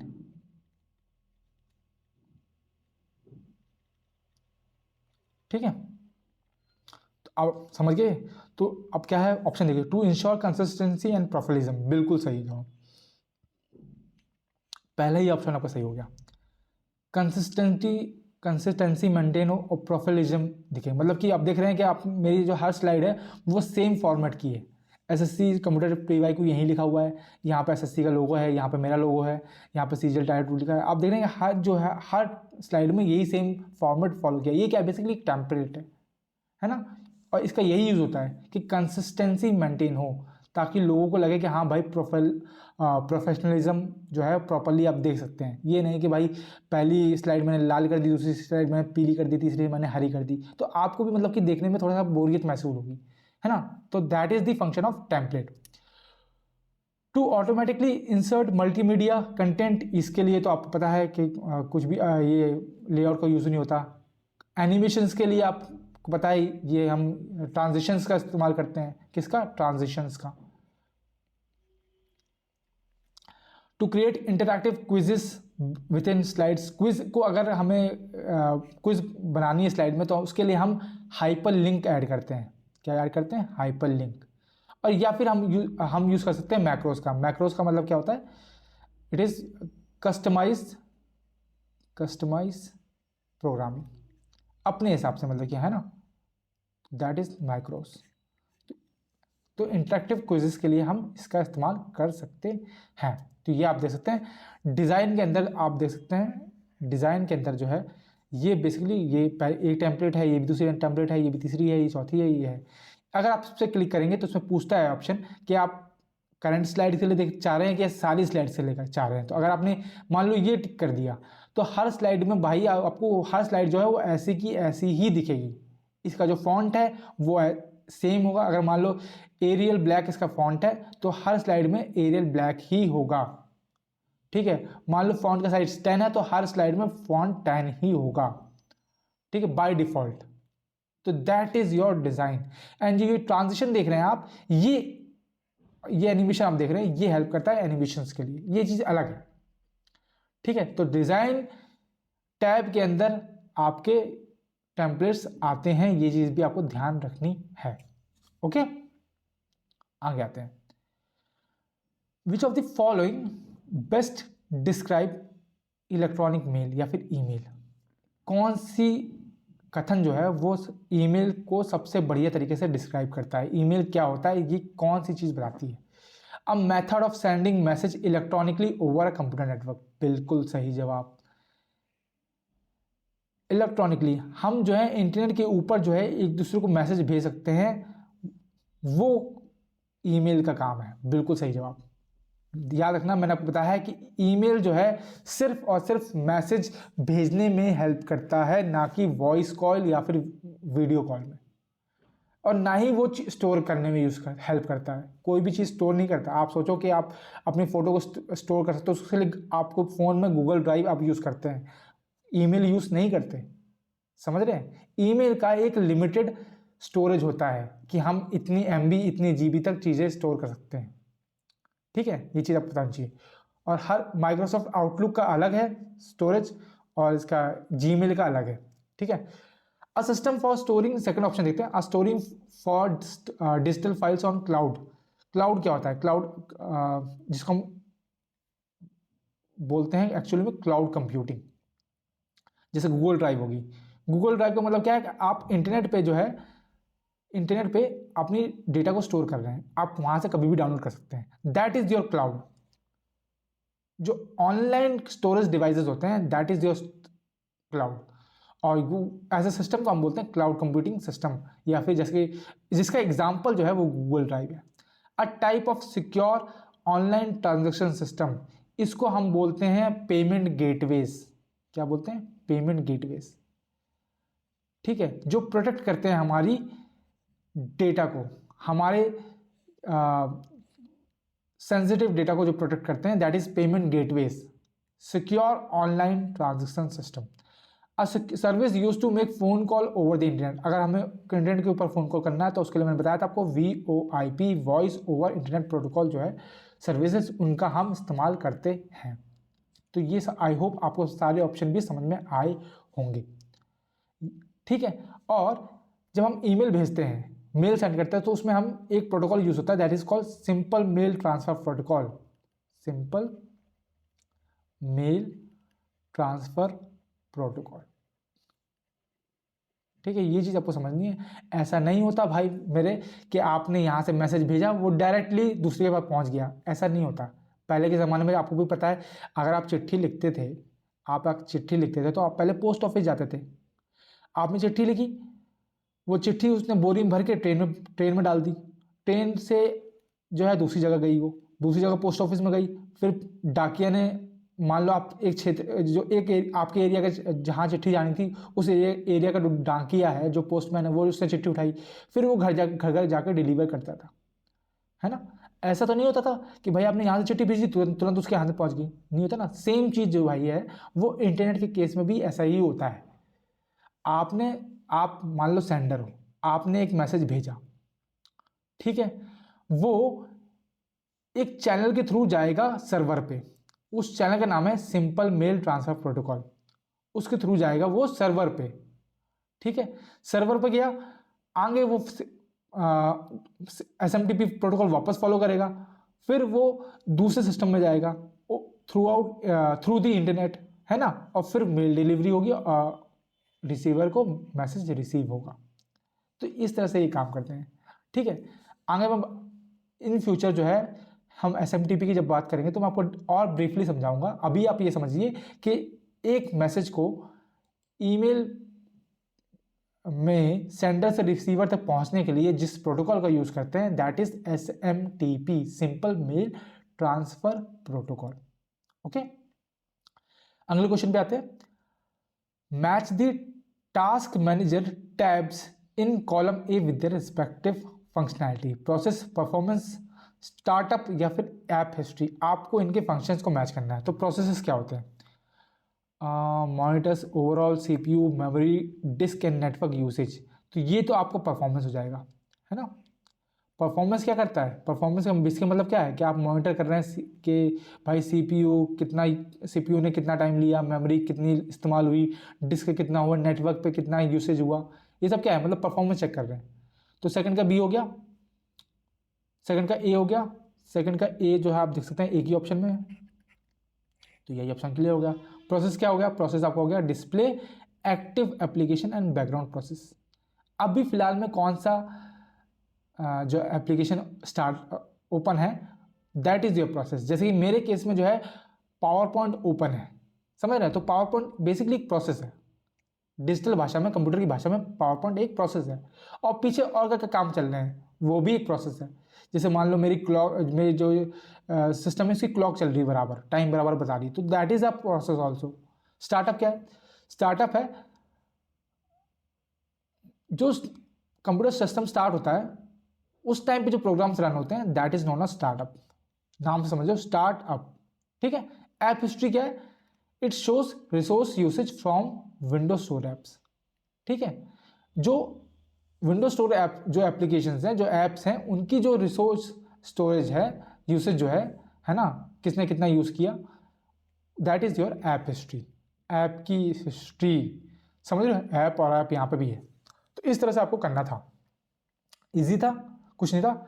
एक चीज आप ध्यान रख लीजिए, जो आपकी ऐप हिस्ट्री है, ठीक है, ऐप हिस्ट्री और में एक चीज आप याद रख लीजिए, ये क्या करती है basically, it tracks resource consumption, tracks resource consumption, ठीक है, जिसको हम रिसोर्स यूसेज भी बोलते हैं।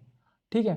मतलब कि मान लो कि क्या आप, अगर आपने देखा होगा कि कितना मेरा डेटा खत्म हुआ, है ना, यूट्यूब ने कितना खाया मेरे मोबाइल में, व्हाट्सएप ने कितना खाया, है ना, और इंस्टा ने कितना खाया, तो वो क्या क्या है, आप एक ऐप की हिस्ट्री चेक कर रहे हो, है ना। तो दैट इज मतलब कि CPU या फिर नेटवर्क का यूसेज जो है वो इसके एग्जाम्पल हो जाएंगे। वो किस में आते हैं? ऐप हिस्ट्री के अंदर ही आते हैं। ओके, आगे आते हैं। Which operation can one directly perform using File Explorer in Windows? File explorer जो विंडोज में होता है उससे आप कौन सा एक फंक्शन जो है वो डायरेक्टली परफॉर्म कर सकते हैं, ये आपसे पूछा गया है। फाइल एक्सप्लोरर की मदद से रन डायग्नोस्टिक टेस्ट। तो देखो, डायग्नोस्टिक टेस्ट है ना, मतलब कौन, डायग्नोस्टिक्स का मतलब क्या है कि क्या चीज़ खराब है आपके सिस्टम में, क्या चीज़ सही है, तो वो आप फाइल एक्सप्लोरर की मदद से कर नहीं सकते। उसके लिए आपको स्पेसिफिक टूल चाहिए, स्पेसिफिक टूल चाहिए जो ये बताएं। भाई देखो, अगर आपको हड्डी में दर्द हो रहा है तो आप हड्डी के डॉक्टर के पास जाएंगे कि नहीं जाएंगे? ऐसा थोड़ी है कि आप किसी भी डॉक्टर के पास चलेंगे। अगर आपके दांत में दर्द है तो आप डेंटली जाएंगे ना, आप नॉर्मल क्लिनिक थोड़ी जाएंगे, समझ रहे हो। तो डायग्नोसिस करने के लिए स्पेसिफिक टूल चाहिए, जैसे कि आपका जो है विंडो मेमोरी डायग्नोस्टिक टूल होता है, मेमोरी डायग्नोस्टिक टूल होता है ना। मोबाइल में भी आपने डायग्नोसिस देखा होगा, वो चेक कर लेता है भाई आपका कैमरा चल रहा है कि नहीं कर रहा है, बैटरी कितनी है, बैटरी कितनी परसेंट है, लाइफ कितनी जिंदा है उसकी, है ना, कौन कौन से फीचर काम कर रहे हैं, कौन कौन से नहीं कर रहे। एक मोबाइल में चेक करना तो कैसे चेक करते हैं? डायग्नोस्टिक टूल की मदद से ही चेक करते हैं। मॉडिफाई सिस्टम सेटिंग, सिस्टम की अगर सेटिंग चेंज करनी है तो आपको पता है उसके लिए कंट्रोल पैनल है ना, या फिर आप विंडोज़ की सेटिंग्स में जाके जो है चीज़ें चेंज कर सकते हैं, सेटिंग्स इन विंडोज़। ठीक है। Move, copy and delete files, बिल्कुल सही जवाब। फाइल एक्सप्लोरर का काम यही होता है कि आप एक वहाँ से जो है फाइल को मूव कर सकते हैं, कॉपी कर सकते हैं या डिलीट कर सकते हैं आराम से। ठीक है, समझ रहे हो? जैसे आप मोबाइल में भी फाइल एक्सप्लोरर होता है ना, वैसे ही सेम काम आप जो है वो डेस्कटॉप या कंप्यूटर में भी कर सकते हैं using the file explorer. Move, copy and delete file. Manage user account, तो ये काम भी कहाँ से हो सकता है? ये भी कंट्रोल पैनल से हो सकता है और सेटिंग्स इन विंडोज से यही काम होता है। तो ये चीज़ आपको ध्यान रखनी है। ओके, ये आप देख सकते हैं, ये आपका फाइल एक्सप्लोरर है। ठीक है, यहाँ से आप देख सकते हैं ये आपका एड्रेस बार है। यहाँ पे आप देख सकते हैं कि आप कौन से फोल्डर में हैं, अभी आप क्विक एक्सेस में हैं। ठीक है, ये आपकी लोकेशन बताता है कि आप कहाँ पे हैं। ये आपका सर्च बार है, यहाँ से आप कोई भी फाइल को सर्च करना हो तो इस डायलॉग बॉक्स में आप नाम दे दीजिए, वो फाइल सर्च हो जाएगी। ये आप देख सकते हैं, ये आपके फोल्डर्स हैं, ये म्यूज़िक का फोल्डर है, ये डॉक्यूमेंट का फोल्डर है ना, ये पिक्चर का फोल्डर है। ठीक है, ये आपके नेविगेशन पेन है। नेविगेशन पेन क्या होते हैं, ये बेसिकली शॉर्टकट होते हैं। ये बेसिकली आपका एक शॉर्टकट होता है जिससे आप डायरेक्टली जा सकते हैं। ये आपको डायरेक्टली डेस्कटॉप में ले जा सकता है, ये आपको डायरेक्टली डाउनलोड में ले जा सकता है, ये आपको डायरेक्टली पीसी में ले जा सकता है ना। ये आपके इसलिए ये एक तरह का नेविगेशन पेन होता है, ये चीज़ आपको याद रखनी है। ये आपके टैब्स होते हैं, जैसे कि ये फाइल टैब है, ये होम टैब है, ये शेयर टैब है, ये व्यू टैब है ना। अभी आपका जो होम टैब खुला हुआ है, होम टैब में कौन कौन सा ऑप्शन है, कॉपी का ऑप्शन है, पेस्ट का ऑप्शन है, कट का ऑप्शन है, पेस्ट का ऑप्शन है, मूव टू का ऑप्शन है, कॉपी का ऑप्शन है। तो आप देख सकते हैं कि फाइल एक्सप्लोरर में ये सब काम आप कर सकते हैं, कॉपी कर सकते हैं, पेस्ट कर सकते हैं, डिलीट कर सकते हैं, है ना। प्रॉपर्टीज एक चेक कर सकते हैं एक फोल्डर की। ठीक है, याद रहेगा। और ये आपके जो है ये नेविगेशन बटन होते हैं, ये बैकवर्ड बटन है ना, ये फॉरवर्ड बटन है। इससे मतलब कि आप पीछे जा सकते हैं, इससे जो है आगे जा सकते हैं उस फोल्डर में। ये आपके नेविगेशन बटन होते हैं। तो ये आपका बेसिकली फाइल एक्सप्लोरर होता है जिसे आपको ध्यान देना है। ठीक है, आगे आते हैं। Which of the following statement is true about the computer memory? RAM is volatile, mean it loses data when power is turned off. ROM is used to store essential instruction required for computer to boot. तो कौन सा सही है? पहला कथन सही है, दूसरा सही है, या तीसरा सही है? तीसरा तो है नहीं, सॉरी, पहला सही है, दूसरा सही है, या दोनों में से भी सही नहीं है, या फिर दोनों सही है? तो देखो, आपको मैंने बताया था, क्या बताया मैंने अब तक, यहाँ देख लेते हैं पहले, फिर उसके बाद मैं यहाँ पे बताता हूँ। मैंने आपको बताया कि मेमोरी जो है कंप्यूटर की दो प्रकार की होती है। एक को हम बोलते हैं प्राइमरी मेमोरी, एक को हम बोलते हैं सेकेंडरी मेमोरी। ठीक है, सेकेंडरी मेमोरी को हम एक्सिलरी मेमोरीज बोलते हैं। प्राइमरी मेमोरी क्या होती है? प्राइमरी मेमोरी दो पार्टों में विभाजित है, एक को हम बोलते हैं रैम, एक को हम बोलते हैं रोम। रैम को हम बोलते हैं रैंडम एक्सेस मेमोरी, इसको हम बोलते हैं रीड ओनली मेमोरी। मैं यहाँ पे लिख देता हूँ, रैंडम एक्सेस मेमोरी, और एक को हम बोलते हैं रीड ओनली मेमोरी। ठीक है, अब आप नाम समझिए, read only memory. Read only memory मतलब सिर्फ हम इसको पढ़ सकते हैं, हम इस पर राइट नहीं कर सकते, है ना। तो कहने का मतलब क्या है, हम सिस्टम में ऐसी कौन सी चीज़ें हैं जो हम सिर्फ पढ़ सकते हैं, हम उसको राइट नहीं कर सकते? वो क्या है? वो आपका ऑपरेटिंग सिस्टम, वो आपका बूट सिस्टम है, जिसको हम बायोस बोलते हैं, BIOS, basic input output system, जो क्या है आपके सॉफ्टवेयर को रन करता है। ठीक है, इसलिए ये क्या है, ये परमानेंटली स्टोर होते हैं। रोम जो है वो आपकी परमानेंट मेमोरी होती है, इसको आप डिलीट नहीं कर सकते, इस पर आप काम नहीं कर सकते, है ना, क्योंकि डिलीट कर देंगे तो आपका सिस्टम ही नहीं खुलेगा। तो बायोस एक तरह का जो है वो आपका रोम के अंदर आता है, रोम में स्टोर होता है। ठीक है, वहीं हम रैंडम एक्सेस मेमोरी की बात करें तो ये वॉलेटाइल होती है। वॉलेटाइल का मतलब क्या है? आपने सुना होगा कि पेट्रोल को खुला छोड़ दो तो भाई उड़ जाता है ना। तो मतलब क्या है, पेट्रोल वॉलेटाइल है, मतलब कि क्या है भाई, टेम्परेरी है। रैम जो है वॉलेटाइल नेचर की होती है, रोम जो है वो नॉन वॉलेटाइल होती है, वो परमानेंट होती है। क्या होती है? परमानेंट। और ये क्या होती है? वॉलेटाइल मतलब टेम्परेरी। टेम्परेरी का मतलब क्या है कि जैसे ही आपने कंप्यूटर बंद किया, पावर बटन बंद किया, वैसे ही डेटा जो है वहीं पे ख़त्म, लॉस हो गया। अगली बार जब खोलेंगे तो वो डेटा आपको मिलेगा नहीं। That is data stored in RAM. ROM में अगर स्टोर होगा तो वो आपको परमानेंट रहेगा, वो आपको मिलेगा, दोबारा खोलेंगे दोबारा मिलेगा। समझ रहे? तो ROM is non volatile, RAM is volatile. ठीक है, और क्या क्या डिफरेंस है वो भी आपको दिखा देता हूं मैं। टेम्परेरी स्टोरेज, परमानेंट स्टोरेज तो मैंने बता दिया। रैम में जो है वो MBs में डेटा स्टोर होता है, मेगाबाइट में, और ये GB में होता है। क्यों? क्यों भैया देखो, रैम जो है आपको मैंने बताया कि डेटा जो है तो उड़ जाता है, तो हमें टेम्प्रेरी डेटा चाहिए, है ना, जो हम उसी टाइम इस्तेमाल करें, उसी टाइम ख़त्म करें, तो इसलिए हम जो है MBs में यूज़ करते हैं। GBs रैम जो है GBs में स्टोर करती है। जैसे कि आप लोकल डिस्क आपके इसमें लोकल डिस्क C होगी, D होगी, E होगी, ये क्या है? रोम है बेसिकली, परमानेंट डेटा स्टोर होता है। नॉन वोलेटाइल है रैम, नॉन वोलेटाइल है रोम। ठीक है, रैम को हम नॉर्मल ऑपरेशंस में यूज़ करते हैं और इसको हम स्टार्टअप प्रोसेस में यूज़ करते हैं। मैंने बताया आपको बायोस में रोम को इस्तेमाल किया जाता है। इसमें राइटिंग फास्टर होती है, इसमें राइटिंग स्लोअर होती है, क्योंकि ये सिस्टम जो डेटा है वो जनरली जो है रोम में स्टोर होता है। तो अगर आप ऑप्शन देखेंगे तो आप पाएंगे कि दोनों ऑप्शन जो है वो आपके करेक्ट है। ठीक है, तो ये चीज आपको समझनी थी। ओके, आगे आते हैं। अगला क्वेश्चन है सर, सेम दो स्टेटमेंट हमें दे रखी है, किसके बारे में? CPU के बारे में, सेंट्रल प्रोसेसिंग यूनिट के बारे में। आपसे पूछा है कौन सी कथन सही है, कौन सा गलत है। The CPU clock speed controls the timing and execution speed of instruction. Instruction मतलब कि निर्देश जो CPU की जो क्लॉक है उसकी जो स्पीड है वो कंट्रोल करती है कि कितने टाइम में, कितने समय में कौन सा निर्देश जो है वो क्या क्या बोलते हैं प्रोसेस किया जाएगा, कौन सा नहीं किया जाएगा। तो सही है गलत है? बिल्कुल सही बात है।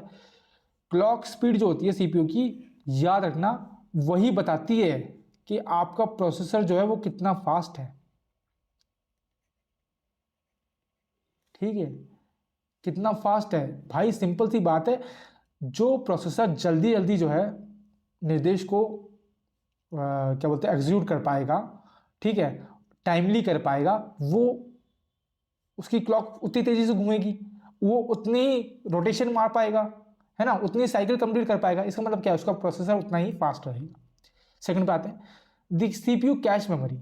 अब देखो, ये जो कैश मेमोरी इसके बारे में बताऊंगा मैं आपको। Provides high speed access to frequently used instruction and data. बिल्कुल सही बात है, दोनों कथन जो है आपके सही है।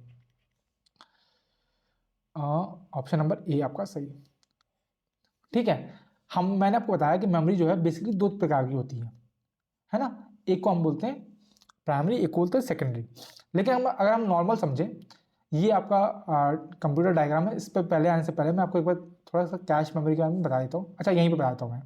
ठीक है, जो आपका कंप्यूटर है उसके 3 पार्ट होते हैं, याद रखना। पहले पार्ट को हम बोलते हैं इनपुट, सेकंड पार्ट को हम बोलते हैं CPU, जिसको हम प्रोसेसर भी बोलते हैं, ये हमारा प्रोसेसर होता है, और थर्ड पार्ट को हम बोलते हैं आउटपुट। एक कंप्यूटर के 3 मेजर कंपोनेंट होते हैं, 3 मेजर पार्ट होते हैं। पहला होता है इनपुट। ठीक है, कंप्यूटर को निर्देश कैसे देते हैं? हमने कीबोर्ड से लिखा हेलो, है ना,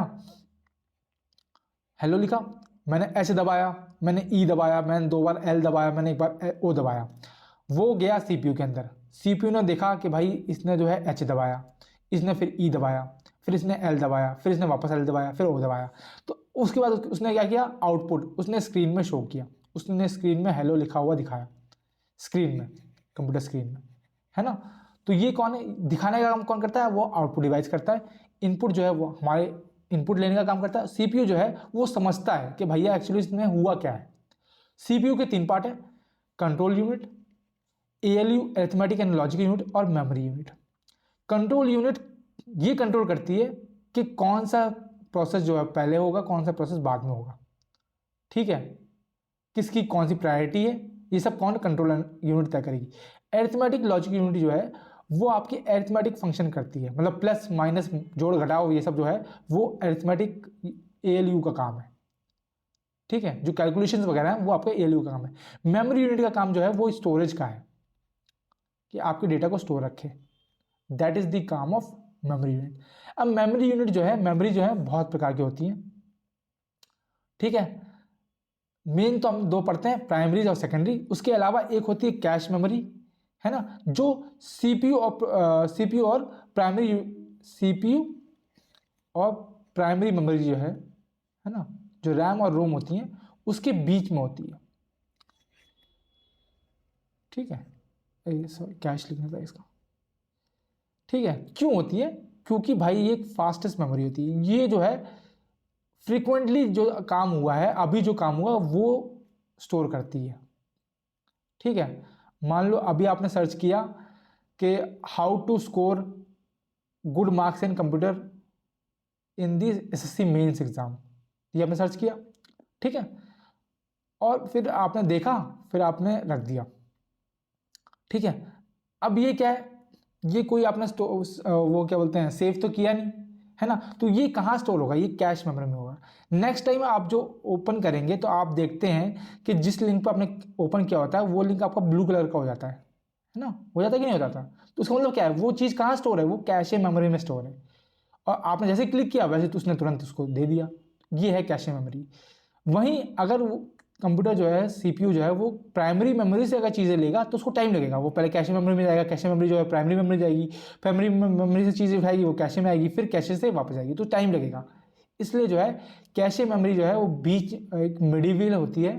ठीक है, बीच में होती है, जो कि फास्ट एक्सेस दिलाती है डेटा को, और इसमें ज़्यादातर वही चीज़ें स्टोर होती हैं जो कि हमने रिसेंट में की होती हैं और हम बार बार कर रहे होते हैं, बहुत फ्रीक्वेंट कर रहे होते हैं। तो ये चीज़ आपको ध्यान रखनी है, और ये सेकंड फास्टेस्ट होती है। सबसे फास्टेस्ट क्या होता है? वो होता है रजिस्टर। ठीक है, उसके बारे में हम चर्चा करेंगे आगे। ठीक है, ये सेकंड फास्टेस्ट होती है, ये चीज़ आपको याद रखनी है आफ्टर रजिस्टर। ओके, तो ये है आपका basically block diagram of computer. आगे आते हैं। Which of the following is an example of ROM that can electronically erased and reprogrammed multiple times? ROM का कौन सा टाइप है जिसको हम इलेक्ट्रॉनिकली इरेज और रीप्रोग्राम कर सकते हैं बहुत बार? ई पी रोम, या पी रोम, या ई पी रोम, या फिर मास्क रोम? आपको पता है, रोम मैंने बता दिया। रोम क्या है? नॉन वाइल्ड नेचर की होती है, इसका फुल फॉर्म होता है रैंडम एक्सेस मेमोरी। ये कितने प्रकार की होती है? तो ये होती है कुछ 5 प्रकार की, जिसको हम बोलते हैं mask ROM, P ROM, E P ROM, double E P ROM, या फ्लैश ई पी रोम। इसके बारे में हम थोड़ा जान लेते हैं। ठीक है, मास्क रोम क्या होती है? ये बेसिकली नॉन मॉडिफायर होती है, इसको हम चेंज, इसमें हम कुछ भी एडिट नहीं कर सकते। इसलिए क्या है, इसमें हम वही चीज़ डालते हैं, एक ही बार डालते हैं, जो कि बहुत इंपॉर्टेंट होती है, और ये क्या है, हाई सिक्योरिटी देने में बहुत हेल्प करती है। पी रोम, पी का मतलब होता है प्रोग्रामेबल रीड ओनली मेमोरी। ठीक है, इसको हम एक बार इसमें एडिट कर सकते हैं। ठीक है, और ये मास्क रोम से फ्लेक्सिबल होती है, क्योंकि हम मास्क रोम को एक बार भी एडिट नहीं कर सकते। प्रोग्रामेबल रीड ओनली मेमोरी को हम एक बार एडिट कर सकते हैं। EP ROM, erasable programmable read only memory, इसको हम बार बार मिटा सकते हैं और बार बार इसको एडिट कर सकते हैं, कैन बी इरेज्ड एंड रीप्रोग्राम्ड।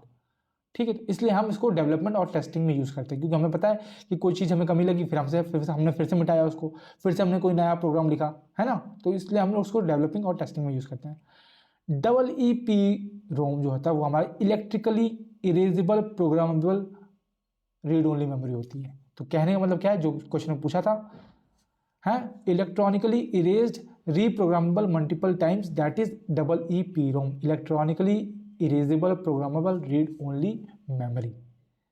ठीक है, इसमें हम जो है सबसे माइन्यूट लेवल, बाइट लेवल पे भी हम जो है रीराइटिंग पॉसिबल आराम से इसमें होती है। ठीक है, उसके बाद आता है फ्लैश रोम।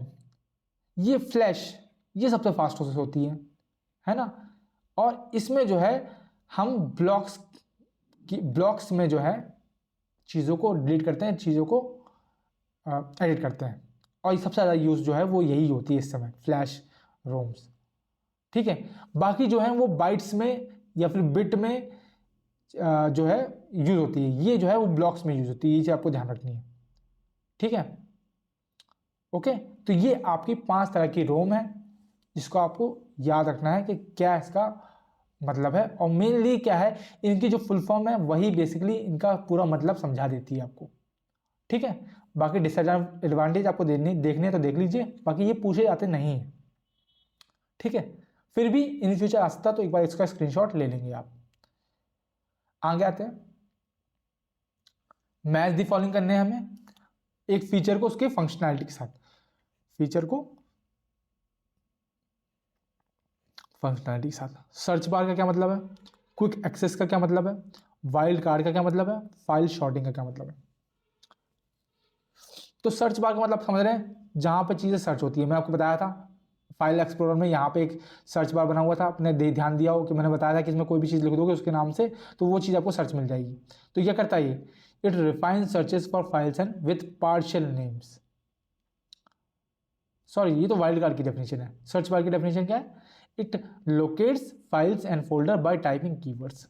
समझ रहे हो, ये इसकी डेफिनेशन है 1 का डी। ठीक है, आपने नाम लिखा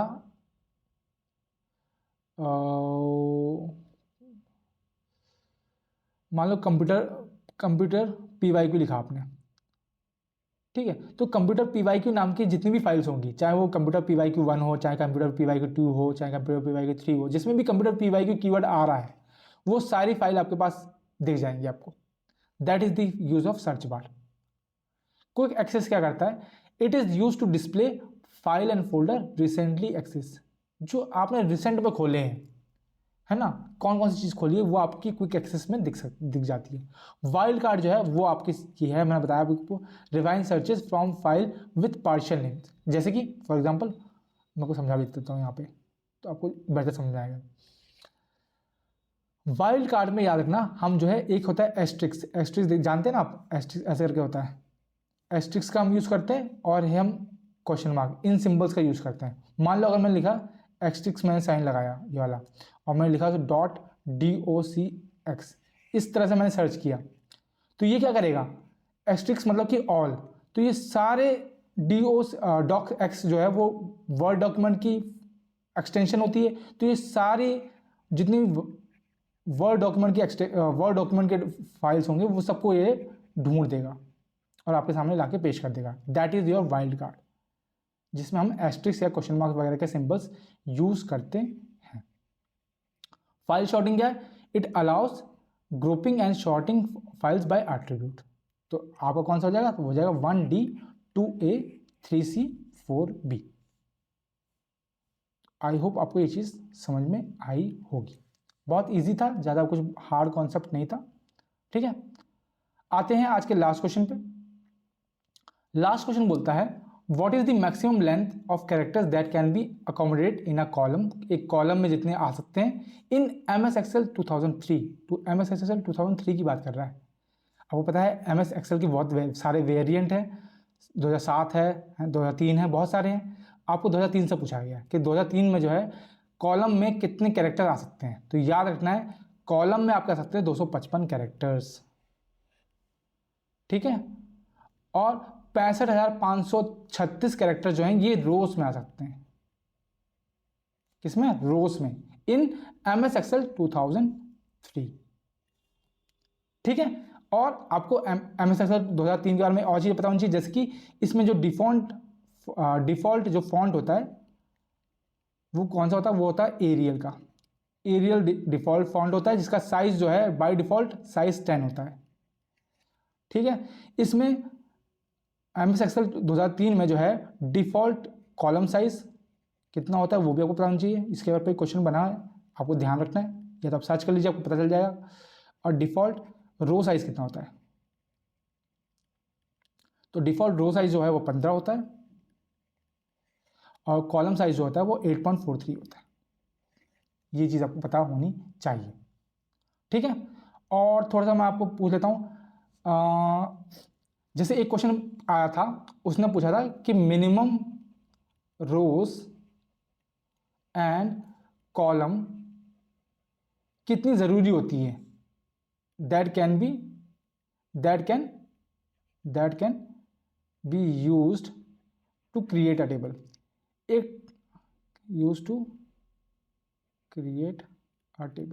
एक टेबल को बनाने के लिए, है ना, मिनिमम कितनी रोज कितनी कॉलम की जरूरत होती है, ये क्वेश्चन पूछा था MS Excel में, है ना।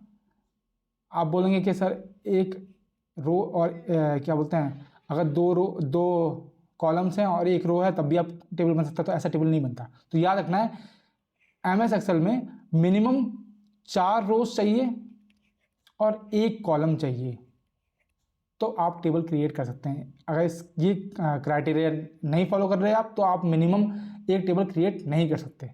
वहीं अगर मैं बात करूं, एक क्वेश्चन और था कि एमएस वर्ड में जो 2010 का वर्जन है उसमें कितनी कॉलम्स जो हैं वो आप इंसर्ट कर सकते हैं, मैक्सिमम कॉलम्स इंसर्ट कितनी कर सकते हैं, तो याद रखना 63 कर सकते हैं।